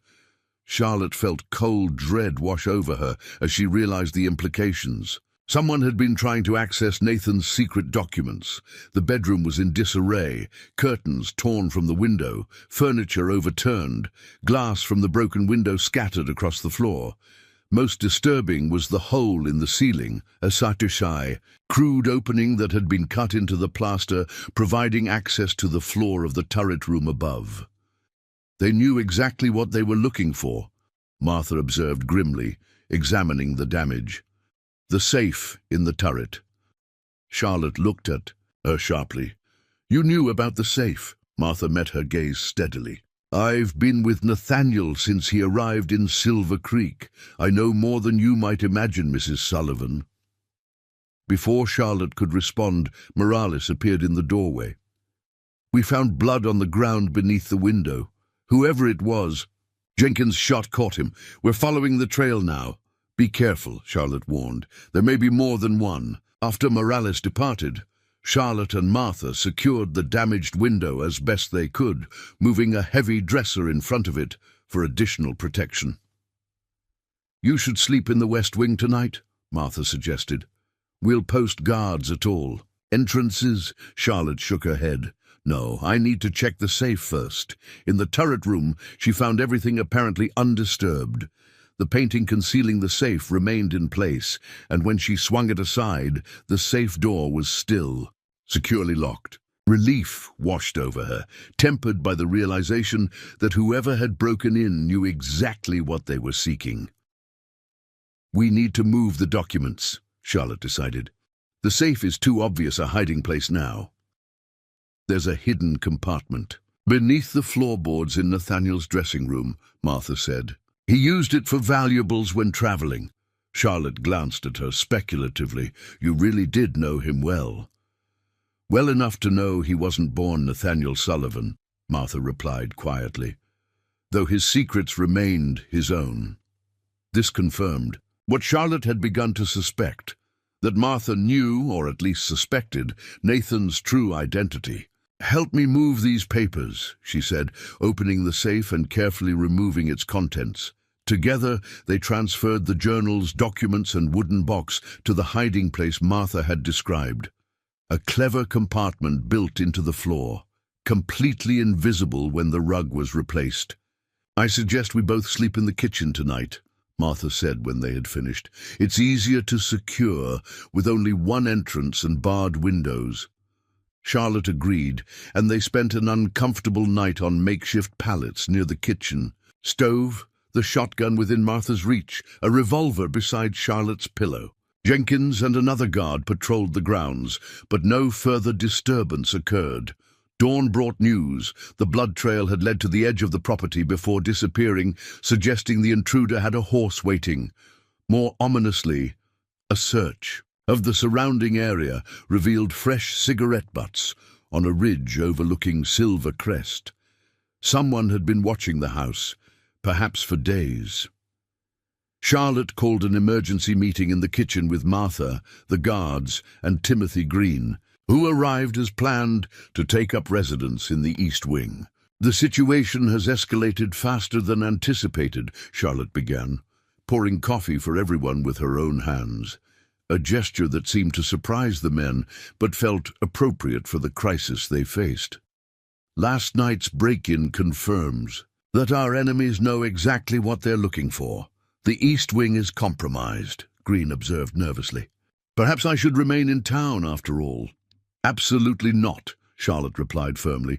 "You're safer here where we can protect you. You'll take the room adjacent to mine in the West Wing instead." Jenkins cleared his throat. "Begging your pardon, Mrs. Sullivan, but we're outnumbered. 4 of us can't secure this entire property, especially with you and Mr. Green both as potential targets." Then we increase our numbers, Charlotte decided. Martha, how quickly can you arrange for those additional men you mentioned? By nightfall, if I leave for town immediately. Good. And Mr. Green, I believe it's time we involve Mr. Cooper more directly. His experience and connections could prove invaluable. Green looked confused. Cooper? A friend of my husband's from Harvard. He arrived yesterday with information about Alexander Reed and Sinclair Investment Trust. Charlotte turned to Jenkins. I want the grounds patrolled in pairs from now on, no one alone at any time. And we need to establish a secure method of communication with the mine. If Reed makes a move there, we need to know immediately. As the others dispersed to their assigned tasks, Charlotte felt a strange calm settle over her. The danger was real and immediate, yet instead of paralyzing her with fear, it had focused her mind with remarkable clarity. She retreated to the study to draft a letter to Lawrence Cooper, requesting his immediate assistance and outlining the events of the previous night. As she wrote, a plan began to form, not just for protecting themselves and the evidence, but for setting a trap that might expose Reed and his employers. A knock at the study door interrupted her thoughts. Martha entered, ready to depart for town. Before you go, Charlotte said, there's something I need to know. How much did Nathaniel tell you about his past? Martha hesitated, then closed the door behind her. He never confirmed his true identity, if that's what you're asking. But I'm not blind, Mrs. Sullivan. The nightmares he had, the way he reacted to news from Boston, his obsession with the tunnel disaster. I pieced together enough. And you stayed, despite the danger. My husband and I owed him our lives, Martha said simply. When typhoid took our son, we were destroyed. Frank started drinking. I couldn't get out of bed for weeks. We were about to lose everything when Nathaniel appeared, offering Frank work as his attorney, me as his housekeeper. He saved us. Her weathered face softened with the memory. Whatever secrets he carried, whatever dangers followed him, we were loyal to him, as we are now loyal to you. The unexpected depth of Martha's devotion moved Charlotte deeply. Thank you for telling me this. It means more than you know. After Martha departed, Charlotte completed her letter to Cooper and prepared to visit the mine. The break-in had accelerated her timeline. They needed to consolidate their position and resources before Reed made his next move. As she rode toward the mine, flanked by guards, Charlotte reflected on how dramatically her life had changed in less than a week. She had come to Colorado, seeking security through marriage, a practical arrangement with a stranger. Instead, she had found purpose, not in being a wife, but in pursuing justice for 37 dead men and their families. For the first time in her life, Charlotte felt truly alive, all her faculties engaged in a cause larger than mere survival. The danger was real, the odds against them substantial, but she had resources Nathan's enemies didn't anticipate. The element of surprise in her unexpected competence, allies like Martha whose loyalty ran bone deep, and most importantly, a righteous anger that would not be easily extinguished. Samuel Tucker was waiting when she arrived at the mine, his manner strangely subdued. Mrs. Sullivan, he greeted her, there's been a development you should know about. What kind of development? Tucker glanced around to ensure they wouldn't be overheard. A man approached me in town last night, offered a substantial sum for information about the mine's operations, specifically about Timothy Green's role here. Charlotte maintained her composure with effort. And what did you tell this man? Nothing yet, Tucker replied, meeting her gaze directly. I told him I'd consider his offer, but I thought you should know first. Why, tell me, the money must be tempting. Tucker looked toward the mine entrance, where men were emerging from the morning shift, dusty and tired. My father died in a mine collapse back in Pennsylvania. The company called it an accident, but everyone knew they'd ignored safety concerns. For months. His jaw tightened. I've been suspicious about Mr. Sullivan's interest in tunnel collapses and railroad accidents for years. The questions he asked, the newspaper clippings he collected. He turned back to Charlotte. I don't know exactly what's happening here, Mrs. Sullivan, but I recognize the smell of a cover-up, and I know which side I want to be on. Charlotte studied him, weighing his sincerity against the possibility of deception. Finally, she made a decision. The man who approached you, was it Alexander Reed? Tucker's surprise was answer enough. How did you know? Mr. Reed represents interests that would prefer certain truths remain buried, Charlotte said carefully. I would consider it a personal favor if you would appear to accept his offer.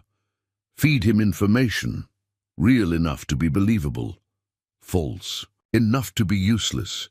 Understanding dawned in Tucker's eyes. You want me to play double agent. I want you to help me protect Timothy Green and expose those who would threaten him, Charlotte corrected. Can I count on you? Tucker extended his hand. You can, Mrs. Sullivan, and I'll do you one better. I know exactly which men at the mine are loyal beyond question. We'll build you a small army if needed.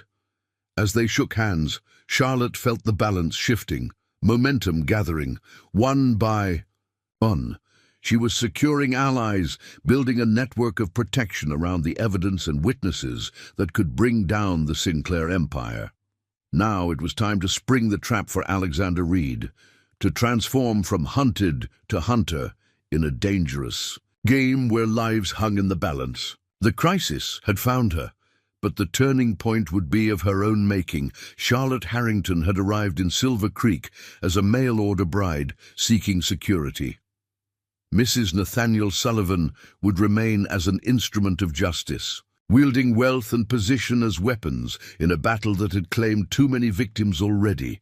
The transformation was complete, and there was no turning back. Silver Creek transformed under the first significant snowfall of the season, a pristine blanket of white that softened the harsh lines of the mining town and muffled sounds to a whisper. From the windows of Silver Crest, Charlotte watched the snowflakes swirl against the darkening sky, creating an illusion of peace that belied the tension permeating the household. 2 weeks had passed since the break-in attempt.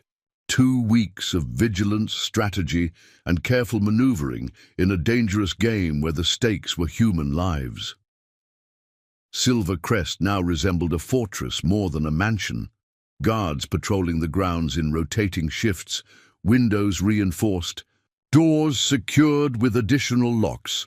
The men are in position, Lawrence Cooper reported, joining Charlotte at the window.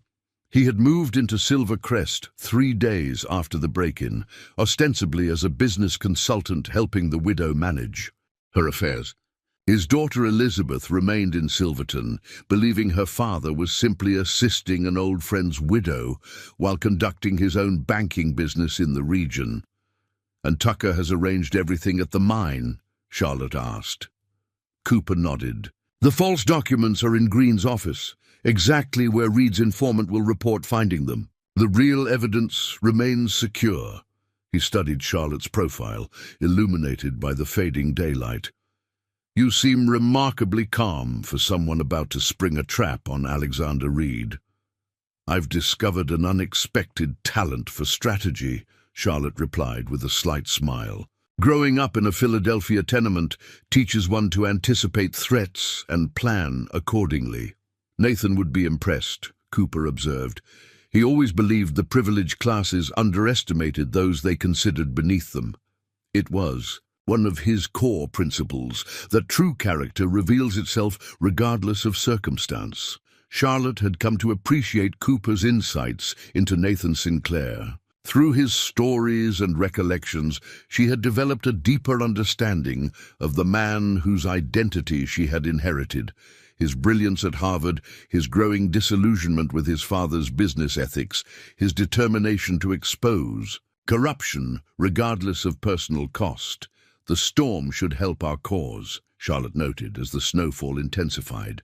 Reed's men will have difficulty approaching undetected in fresh snow. Unless they're already in position, Cooper cautioned. They aren't, Charlotte assured him. Samuel's men have been monitoring the property boundaries since dawn. No one has crossed our perimeter. Martha appeared in the doorway, her expression grave. Mr. Green has arrived with news from town. You'll want to hear this immediately. Timothy. Green entered, removing his snow-dusted hat and coat. His perpetually worried expression had deepened into genuine alarm. Reed is mobilizing, he reported without preamble. His men were observed purchasing supplies at the general store. Provisions. For several days, ammunition, cold weather gear. How many men? Cooper asked sharply. At least 6, possibly more, arriving on the afternoon train, according to the station master. Green ran a hand through his thinning hair, a nervous gesture Charlotte had come to recognize. They're not being particularly subtle about it either. It's as if Reed wants us to know they're coming. Or he's grown impatient, Charlotte suggested. The mine is still operating, his buyout offer remains unanswered, and his attempt to access the safe failed. He may have decided that subtlety is no longer effective. We should consider evacuation, Cooper said, concern evident in his voice. 6 armed men or more. That's not a break-in attempt, that's an assault force. Charlotte shook her head firmly. We anticipated this escalation. Our defenses are in place, the evidence is secure, and more importantly, we've laid the groundwork for our counterattack. She turned to Green. Did you mail the letters as instructed? This morning, he confirmed. 1 to the Denver newspaper, 1 to the U.S. Marshal's office in Denver, and 1 to Judge Wilson here in Silver Creek, all to be opened in 3 days if they don't receive a telegraph from you, countermanding the instruction. Charlotte nodded with satisfaction. The letters contained detailed accusations against Sinclair Investment Trust and Western Mining Consortium, along with enough evidence to prompt official investigations, a fail-safe in case their plan went awry. What about the witness statements? Cooper asked. Are they included? Only references to their existence and secure location, Charlotte replied. If something happens to us, the letters will direct authorities to where they can find Thomas Grant's full testimony and the supporting documentation. Martha entered with a tray of coffee. Samuel Tucker has arrived, she announced. He's in the kitchen warming up. Tucker joined them moments later, snow melting from his beard, his massive frame seeming to fill the room. Reed's making his move tonight, he reported without preamble. One of his men got drunk at the saloon and boasted about collecting overdue payment from the Sullivan widow. Did he specify what kind of payment? Charlotte asked. Just that Reed was tired of waiting and had decided that more direct negotiations were required. Tucker's expression hardened. I've brought 10 men with me, all armed, all loyal. They're positioning themselves around the property now, using the storm as cover. Charlotte moved to the large desk, where a map of Silver Crest and its grounds had been laid out. We need to adjust our defensive positions.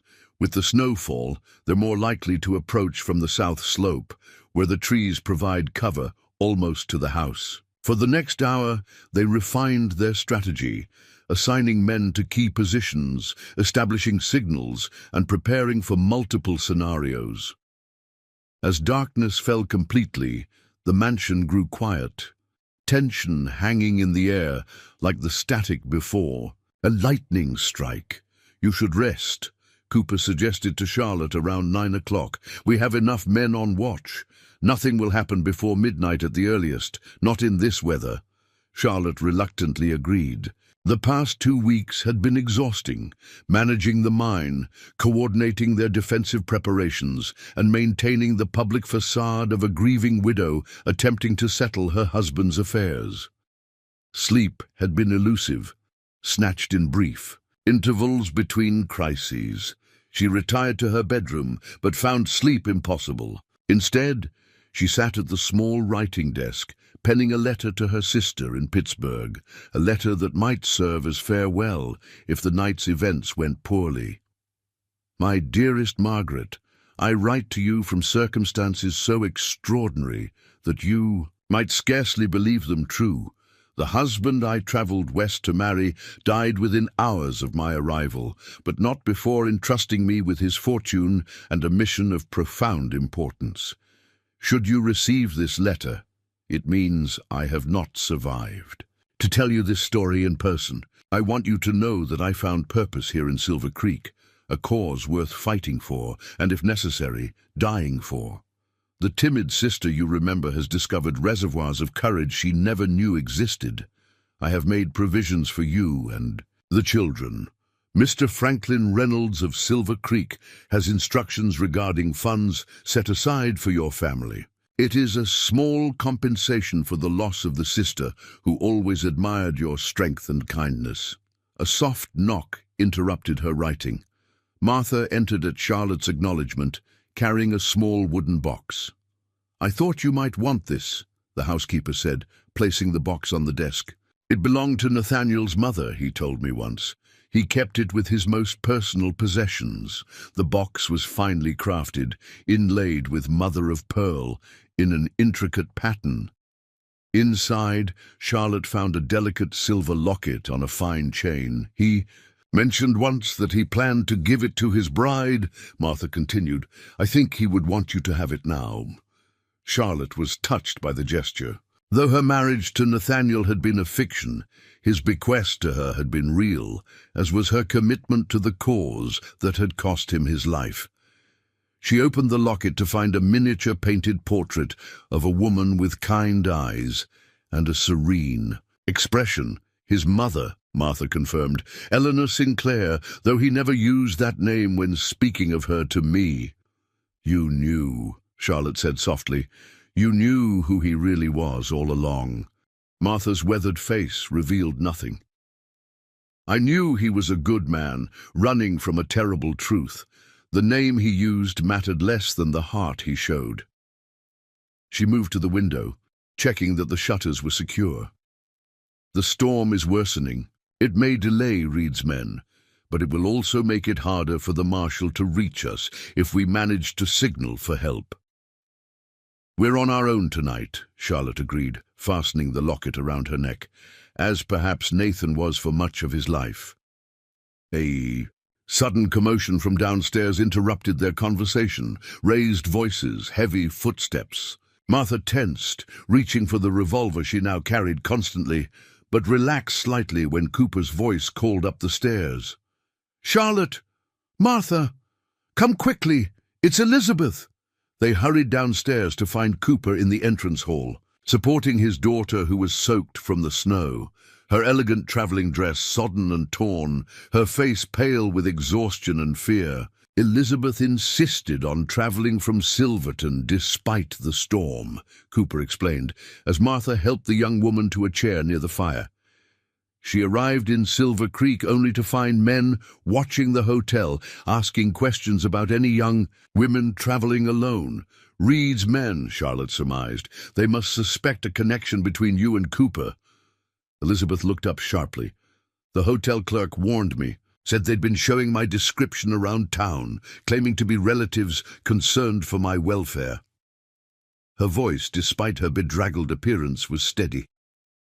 "I hired a sleigh to bring me as close to Silvercrest as possible, then walked the last half-mile through the woods to avoid the main road." "You could have frozen to death," her father admonished, though concern rather than anger colored his tone. "I think that was their intention if they caught me," Elizabeth replied grimly. "Father, these men aren't looking for a social visit. The driver who brought me overheard them in the saloon. They're planning to burn Silvercrest to the ground tonight, with everyone inside." The information landed like a physical blow. Charlotte had anticipated threats, perhaps an armed confrontation, but not complete destruction of the property and everyone within it. "They're growing desperate," Cooper observed. "Reed must have received new instructions from Boston, or he's decided to eliminate all potential threats in one operation," Charlotte countered. "The house, the evidence, the witnesses, all reduced to ashes with a plausible explanation of a tragic accident during a snowstorm." Tucker, who had been listening from the doorway, stepped forward. "We need to change our strategy. Defense isn't enough now. We need to take the fight to them before they reach the house." "Agreed," Charlotte said decisively. "Martha, take Elizabeth upstairs and find her dry clothes. Mr. Cooper, gather every lamp and lantern in the house. We'll need light to see them coming through the storm." She turned to Tucker. "How many men can you position along the south approach?" "5, maybe 6 without thinning our defenses elsewhere." "Do it," Charlotte instructed, "and send someone to the mine immediately. We need every man you trust." As the others dispersed to their tasks, Green approached Charlotte, his nervousness even more pronounced than usual.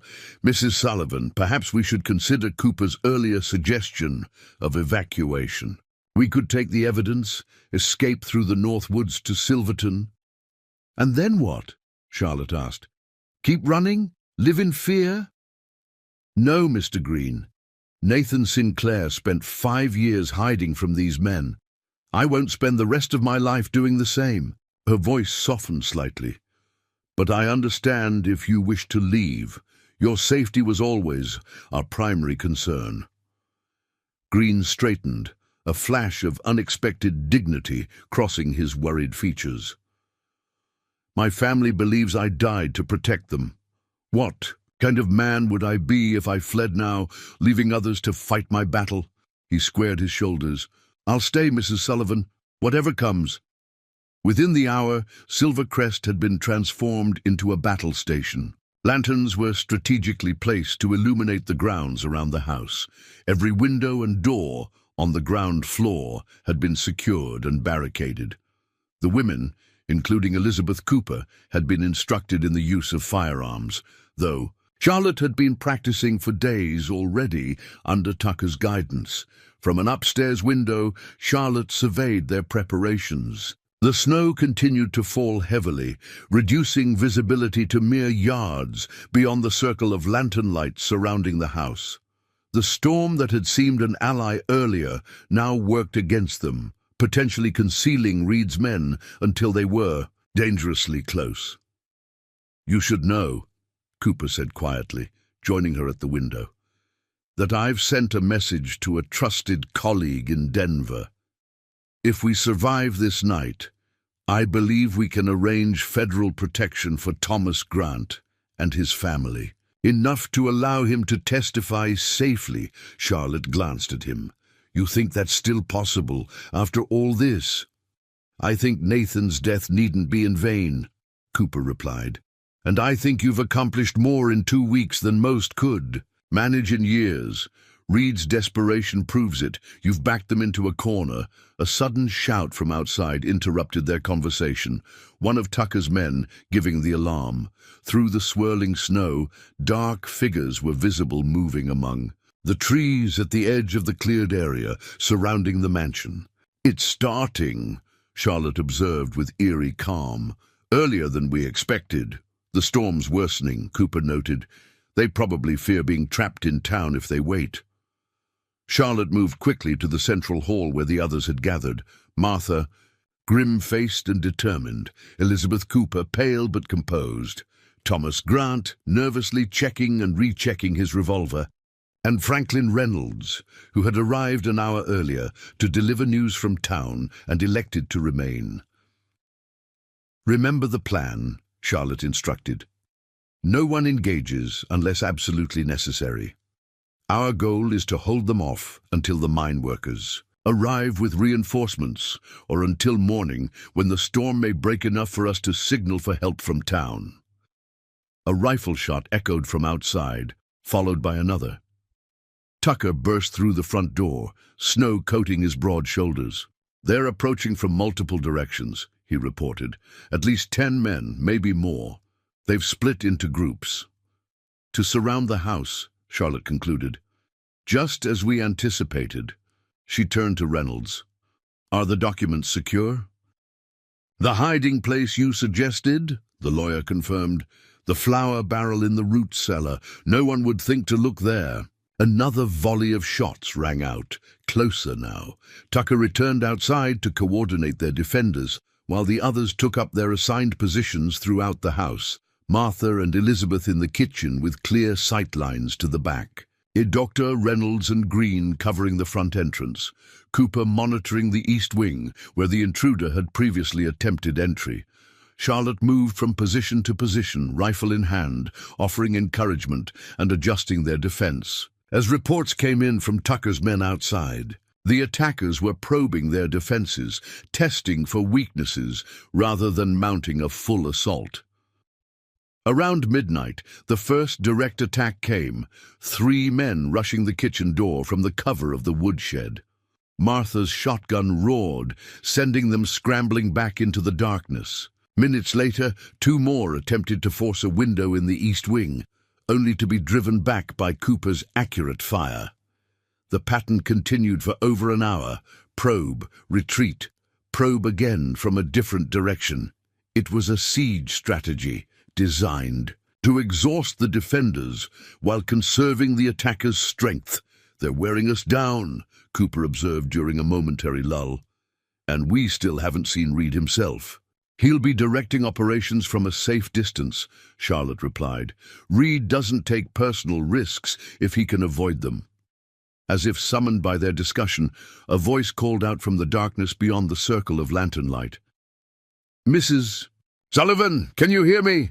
Charlotte recognized Alexander Reed's cultured tones immediately. She moved cautiously to a window, staying to one side to avoid presenting a target. "I hear you, Mr. Reed." "This situation has become unnecessarily complicated," Reed called, his voice carrying clearly through the snowy night. "I'm authorized to double my previous offer for the mine. You can leave Colorado with a fortune, no questions asked. And if I refuse?" A pause, then. "I'm afraid the alternative becomes considerably less pleasant for everyone inside that house." Charlotte exchanged glances with Cooper, who nodded encouragingly. "I need to consider your offer, Mr. Reed. Perhaps we could discuss terms in person." Another pause, longer this time. "That seems reasonable. A temporary ceasefire while we negotiate. I'll approach the front door alone in 10 minutes. When Reed's voice faded, Cooper looked at Charlotte with concern. "You're not actually considering his offer?" "Of course not," Charlotte replied, "but his approach gives us an opportunity. If we can capture Reed himself, his men might stand down." The plan formed quickly. Tucker and 2 of his most trusted men would position themselves to intercept Reed. If he attempted any treachery, Charlotte would meet him in the parlor, stalling for time, while Cooper and Reynolds listened from the adjoining room, ready to intervene if necessary. Precisely 10 minutes later, a knock came at the front door. Charlotte nodded to Tucker, who opened it cautiously, revealing Alexander Reed standing alone in the swirling snow, seemingly unarmed. "Mrs. Sullivan," Reed greeted her with perfect composure, removing his hat as he entered. Snow dusted his expensive coat and clung to his polished boots. "Thank you for agreeing to this discussion." "The parlor will be more comfortable," Charlotte replied, leading the way while Tucker followed at a discreet distance. Once seated before the fire, Reed studied Charlotte with undisguised curiosity. "You're not at all what I expected," he observed. Nathaniel Sullivan's letters suggested a simple factory worker seeking security through marriage. Yet here you are, defending his property with remarkable determination. People often contain unexpected depths, Mr. Reed. Charlotte poured tea from the service Martha had prepared earlier, her hands steady despite the tension. Just as mining, companies sometimes harbor unexpected secrets. A flicker of something, wariness perhaps, crossed Reed's face before his smooth mask returned. "Let's speak plainly, Mrs. Sullivan. You've inherited certain materials that some interested parties would prefer to remain private. I'm authorized to compensate you generously for those materials and your discretion." "You mean Nathan Sinclair's evidence against his father and Victor Blackwood?" Charlotte said bluntly, watching Reed's reaction. "The documentation of 37 deaths they could have prevented and then callously covered up." Reed's composure slipped momentarily, confirming her direct approach had caught him off guard. "So you know the full story. That changes our negotiation somewhat." He leaned forward. "Consider your position carefully, Mrs. Sullivan. You're a recent arrival in Colorado, with no connections, no history here. The word of a mail-order bride against some of the most respected businessmen in America. Who do you imagine would prevail? In such a contest, perhaps Thomas Grant's testimony might tip the balance," Charlotte suggested, watching Reed's face pale slightly. "Or perhaps Lawrence Cooper's banking expertise and social standing might lend credibility to the evidence." Reed's eyes narrowed. "Cooper is here, in this house?" Charlotte realized her tactical error immediately. She had revealed too much. Reed now knew that both key witnesses were present at Silver Crest. "This conversation is clearly pointless," Reed said, rising abruptly. "I had hoped to resolve this matter amicably, but you leave me no choice." "There's always a choice, Mr. Reed," Charlotte replied, standing to face him. "Justice for 37 dead men and their families, or continued protection of the wealthy? Criminals who sacrifice them for profit. An admirable sentiment," Reed sneered, "but ultimately naive. Do you really believe—" The rest of his statement was lost in a sudden commotion from outside. Shouts, then a series of gunshots much louder and more numerous than before. Tucker burst into the parlor, his expression triumphant. "The reinforcements from the mine have arrived, Mrs. Sullivan. Reed's men are surrounded." Relief washed over Charlotte, but her triumph was short-lived. Reed moved with unexpected speed, producing a small revolver from inside his coat and grabbing Charlotte, pressing the weapon to her temple. "No one moves," he ordered as Cooper and Reynolds rushed in from the adjoining room. "I'm leaving with Mrs. Sullivan. Anyone attempts to stop me, she dies instantly." The room froze in tableau. Reed holding Charlotte, the others watching helplessly. Outside, the gunfire had stopped, suggesting Reed's men had indeed been subdued or surrendered. "This accomplishes nothing, Reed," Cooper said carefully. "Even if you escape tonight, copies of all the evidence are already in the hands of authorities." "In Denver, you're bluffing," Reed snarled, though uncertainty flickered in his eyes. "Tell that to the U.S. Marshal, who should be arriving from Denver by tomorrow's train," Charlotte said calmly, despite the cold metal pressed against her skin. "A telegraph requesting his presence was sent 3 days ago, along with a sealed packet of evidence." Charlotte could feel Reed's indecision, his plan collapsing around him, his men captured, his employers implicated in documents already beyond his reach. For a moment, she thought he might surrender, recognizing the futility of his position. Instead, he tightened his grip. "We're walking out that door. Anyone follows, she dies. I'll release her once I'm safely away." No one present believed him. Once beyond Silvercrest, Charlotte would become a liability rather than a shield. Reed backed slowly toward the door, dragging Charlotte with him, his eyes darting between Cooper, Reynolds, and Tucker, calculating his odds. In that moment of distraction, Charlotte made her move. The self-defense technique Martha had insisted. She learned. With all her strength, she drove her heel down onto Reed's instep, while simultaneously jerking her elbow back into his solar plexus. His grip loosened momentarily, allowing her to twist away from the gun. Tucker lunged forward, tackling Reed to the ground as the revolver discharged harmlessly into the ceiling. Within seconds, Reed was subdued, disarmed, and restrained with leather belts from Cooper's and Reynolds' waists. "Are you hurt?" Cooper asked Charlotte, who was trembling with delayed shock. "No," she managed, though her voice shook. "What's happening outside?" Tucker grinned broadly. "Reed's men surrendered. As soon as they realized they were outnumbered, we've got them all under guard in the barn." As the realization of their victory settled over her, Charlotte sank into a chair, overcome by the night's events. They had done it, captured Reed, secured his men, protected the evidence and witnesses. The path to justice for the tunnel victims now stood open before them, clear of the obstacles that had claimed Nathan Sinclair's life. Outside, the snow continued to fall, but the desperate violence that had threatened Silvercrest had been quelled. Morning would bring the U.S. Marshal, formal arrests, and the beginning of legal proceedings that would send shockwaves through the financial establishments of Boston and beyond. Charlotte looked around at her unlikely allies, Martha standing vigilant in the doorway, Thomas Grant emerging cautiously from his defensive position, the Coopers supporting each other, Tucker and Reynolds securing Reed for transport to the town jail. Strangers just weeks ago, now bound together by shared purpose and survival, the locket at her throat seemed suddenly warmer, as if Nathan Sinclair's spirit somehow witnessed their triumph. The mail-order bride who had arrived to find her groom dying had fulfilled his final request beyond anything he might have imagined possible. As dawn approached, bringing the promise of justice long denied, Charlotte realized that in losing the future she had traveled west to find, she had discovered something far more valuable, not just purpose, but a form of family forged in crisis, bound by integrity rather than blood. The resolution was not yet complete, but the path forward was clear at last.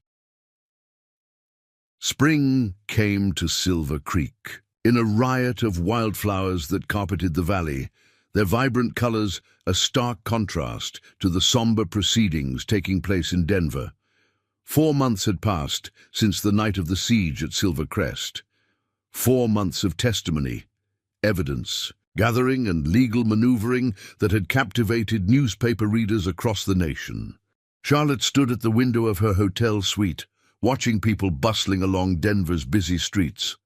The trial of Victor Blackwood and the trustees of Sinclair Investment Trust had concluded the previous day, with the jury deliberating now on charges of criminal negligence, conspiracy, and obstruction of justice in connection with the tunnel collapse that had claimed 37 lives. A knock at the door announced the arrival of Lawrence Cooper, who entered with the morning newspapers. "Your front-page news again," he said, handing her the Denver Chronicle.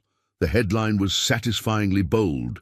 "Sinclair heir's widow delivers damning testimony against father's associates." "What does it say?" Charlotte asked, still uncomfortable. Seeing herself described in such public terms, Cooper scanned the article.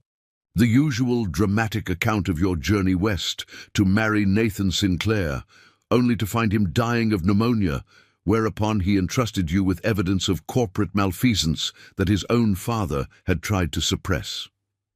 He looked up with a slight smile. "They're particularly impressed by your transformation from Eastern factory worker to avenging angel of justice." Charlotte couldn't help but laugh at the florid description. "Hardly an angel, just someone who couldn't walk away from a clear injustice." "You did more than not walk away," Cooper reminded her. "You actively pursued the case when most would have sold the mine and returned east with a comfortable fortune." A more subdued knock preceded Martha's entrance with a telegram. "From Mr. Reynolds," she explained, handing the yellow paper to Charlotte.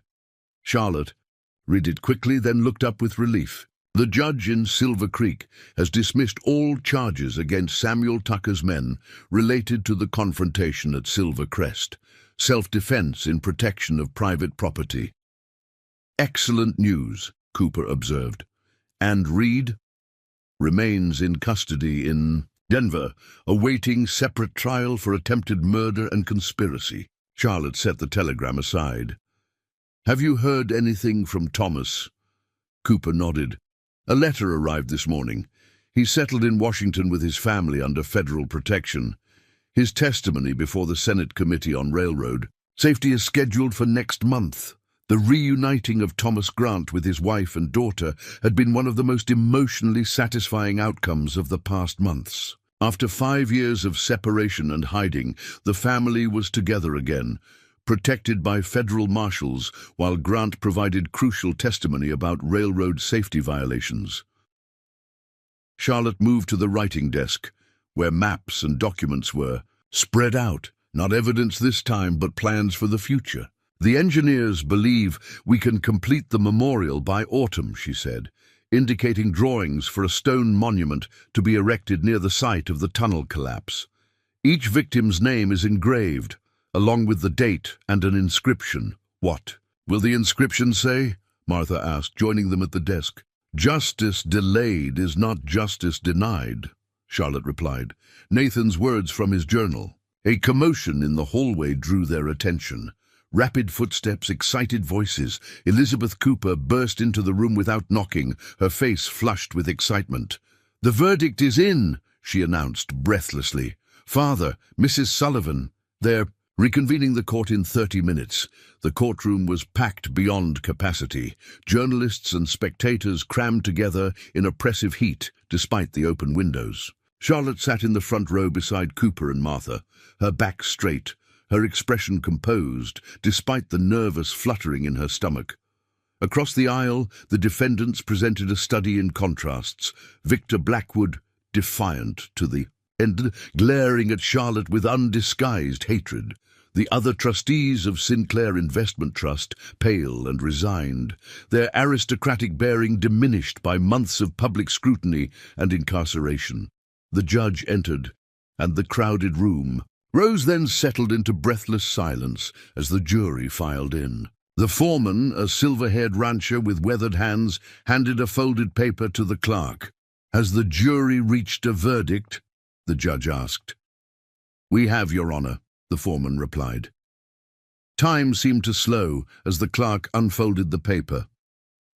Charlotte felt Cooper's hand cover hers briefly in a gesture of support. On the count of criminal negligence resulting in death. How do you find? We find the defendants guilty. A murmur swept the courtroom, quickly silenced by the judge's gavel. On the count of conspiracy to obstruct justice. How do you find? We find the defendants guilty. The remaining charges received the same verdict. Guilty on all counts. Charlotte sat perfectly still, absorbing the moment, thinking of Nathan's long quest for justice finally fulfilled, of 37 families who might find some small measure of peace in this outcome.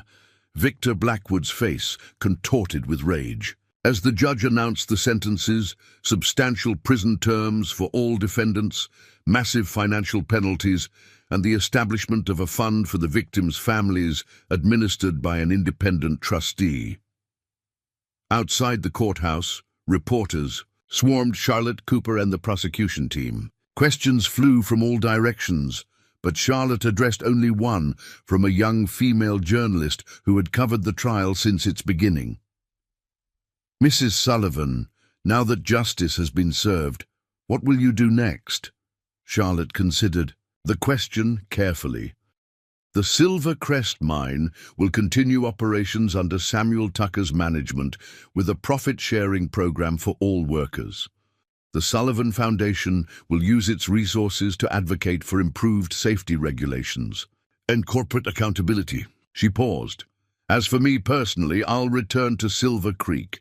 It's my home now. Later that evening, Charlotte hosted a small gathering in her hotel suite. Cooper and Elizabeth, Martha and Frank Reynolds, the lead prosecutor and his wife, and Samuel Tucker, who had arrived from Silver Creek for the verdict. They toasted their victory with champagne, celebrating not just the legal outcome, but the bonds formed through shared purpose. As the others engaged in animated conversation, Charlotte stepped onto the balcony for a moment of solitude. The spring evening was mild, stars emerging in the darkening sky above Denver's gas-lit streets. She touched the silver locket at her throat, Eleanor Sinclair's portrait inside, a tangible connection to the family whose name had been both a burden and legacy to her son. Cooper joined her, offering a fresh glass of champagne. A penny for your thoughts, Mrs. Sullivan? Or should I finally start calling you Charlotte, now that our formal business is concluded? She smiled. Charlotte would be fine, though I've grown accustomed to Mrs. Sullivan. It feels like my name now, in a way I never anticipated. Identity is a curious thing, Cooper observed. Nathan found freedom in abandoning his, while you discovered your strength in assuming a new one. Not entirely new, Charlotte countered. The Charlotte who stepped off that train in Silver Creek still exists. Her experiences, her values, her determination. She simply found a larger stage for those qualities. They stood in companionable silence, watching the city below. Finally, Cooper spoke again, his tone more hesitant than usual. I've been offered a position at the Treasury Department in Washington, financial oversight of railroad companies. They were quite impressed by my testimony and expertise. That's wonderful, Charlotte said sincerely. They couldn't have chosen better. Elizabeth would join me, of course. She's become quite passionate about women's suffrage since our Colorado adventure. He hesitated. I was wondering if you might consider visiting Washington occasionally. The Sullivan Foundation's advocacy would be more effective with a presence in the capital. Charlotte recognized the invitation beneath the practical suggestion, not a romantic overture precisely, but an opening for something that might evolve beyond their current partnership. The idea wasn't unwelcome, she realized with some surprise. I might consider it, she replied, though Silver Creek will remain my base of operations. Of course, Cooper agreed quickly. Your connection to the community there is important. Inside, Martha began gathering empty glasses, signaling the evening's conclusion. One by one, their guests departed until only Martha remained, busy with final tidying. You should rest, Charlotte told her. Tomorrow will be another busy day. Interviews with the Eastern papers, meetings with the trust administrators. Martha paused, studying Charlotte with the penetrating gaze that seemed to see beyond surface appearances. He would be proud of you, she said simply. Nathaniel, or Nathan, I suppose I should say. I hope so, Charlotte replied softly. I never knew him, not really, yet his life changed mine completely. Perhaps that's his true legacy, Martha suggested. Not just justice for those men who died, but the transformation he inspired in you, in all of us who joined his cause. The observation resonated deeply. Charlotte had arrived in Silver Creek, expecting to transform from factory worker to wife. Instead, she had become an heiress, an advocate, a force for justice, roles she could never have imagined on that train journey west. The following day, after completing her remaining obligations in Denver, Charlotte boarded the train for Silver Creek. As the locomotive pulled away from the station, she watched the city recede, thinking about the circular nature of her journey. Arriving as a mail-order bride with uncertain prospects, returning now as a woman of means and influence, respected and even somewhat feared in certain circles. The train wound through the foothills, gradually climbing toward the mountain pass that guarded the approach to Silver Creek. When the conductor announced they were nearing the summit, Charlotte moved to the observation platform at the rear of the train, eager for her first glimpse of the valley that had become home. As they crested the pass, the landscape opened before her. Silver Creek nestled in its valley, the town's buildings glinting in the afternoon sun, and on the mountainside above, Silver Crest standing proud and solid, its windows catching the light like beacons. The sight filled Charlotte with unexpected emotion. 6 months ago, she had made this same journey, as a desperate woman seeking security through marriage to a stranger. The twist of fate that had transformed that journey into something entirely different still seemed miraculous in retrospect. Nathan Sinclair had died before she truly met him. Yet his final act, entrusting her with his fortune and his quest for justice, had given her far more than a conventional marriage ever could have. It had given her purpose, community, and a sense of her own capabilities that no previous experience had revealed. As the train began its descent into the valley, Charlotte reflected on Martha's words about Nathan's legacy. The justice he sought had been achieved, but perhaps his greater gift had been the opportunity for transformation, not just for Charlotte, but for all whose lives had intersected with his quest. The mail-order bride who had arrived to find her. Groom dying had become the woman who fulfilled his final mission and then discovered her own. Charlotte Harrington had stepped off the train in Silver Creek 6 months ago. Mrs. Nathaniel Sullivan would step back onto its platform today. The name still technically a fiction, but the identity, the purpose, and the future it represented were undeniably, authentically her own. The train whistle sounded as they approached the station. Charlotte gathered her belongings, ready to return to Silver Crest, to the life she had created from the most unlikely of beginnings. A deathbed confession, a hidden fortune, and a secret identity that had ultimately revealed her truest self. Next, you've got 2 more standout stories right on your screen. If this one hits the mark, you won't want to pass these up. Just click and check them out. And don't forget to subscribe and turn on the notification bell so you don't miss any upload from us.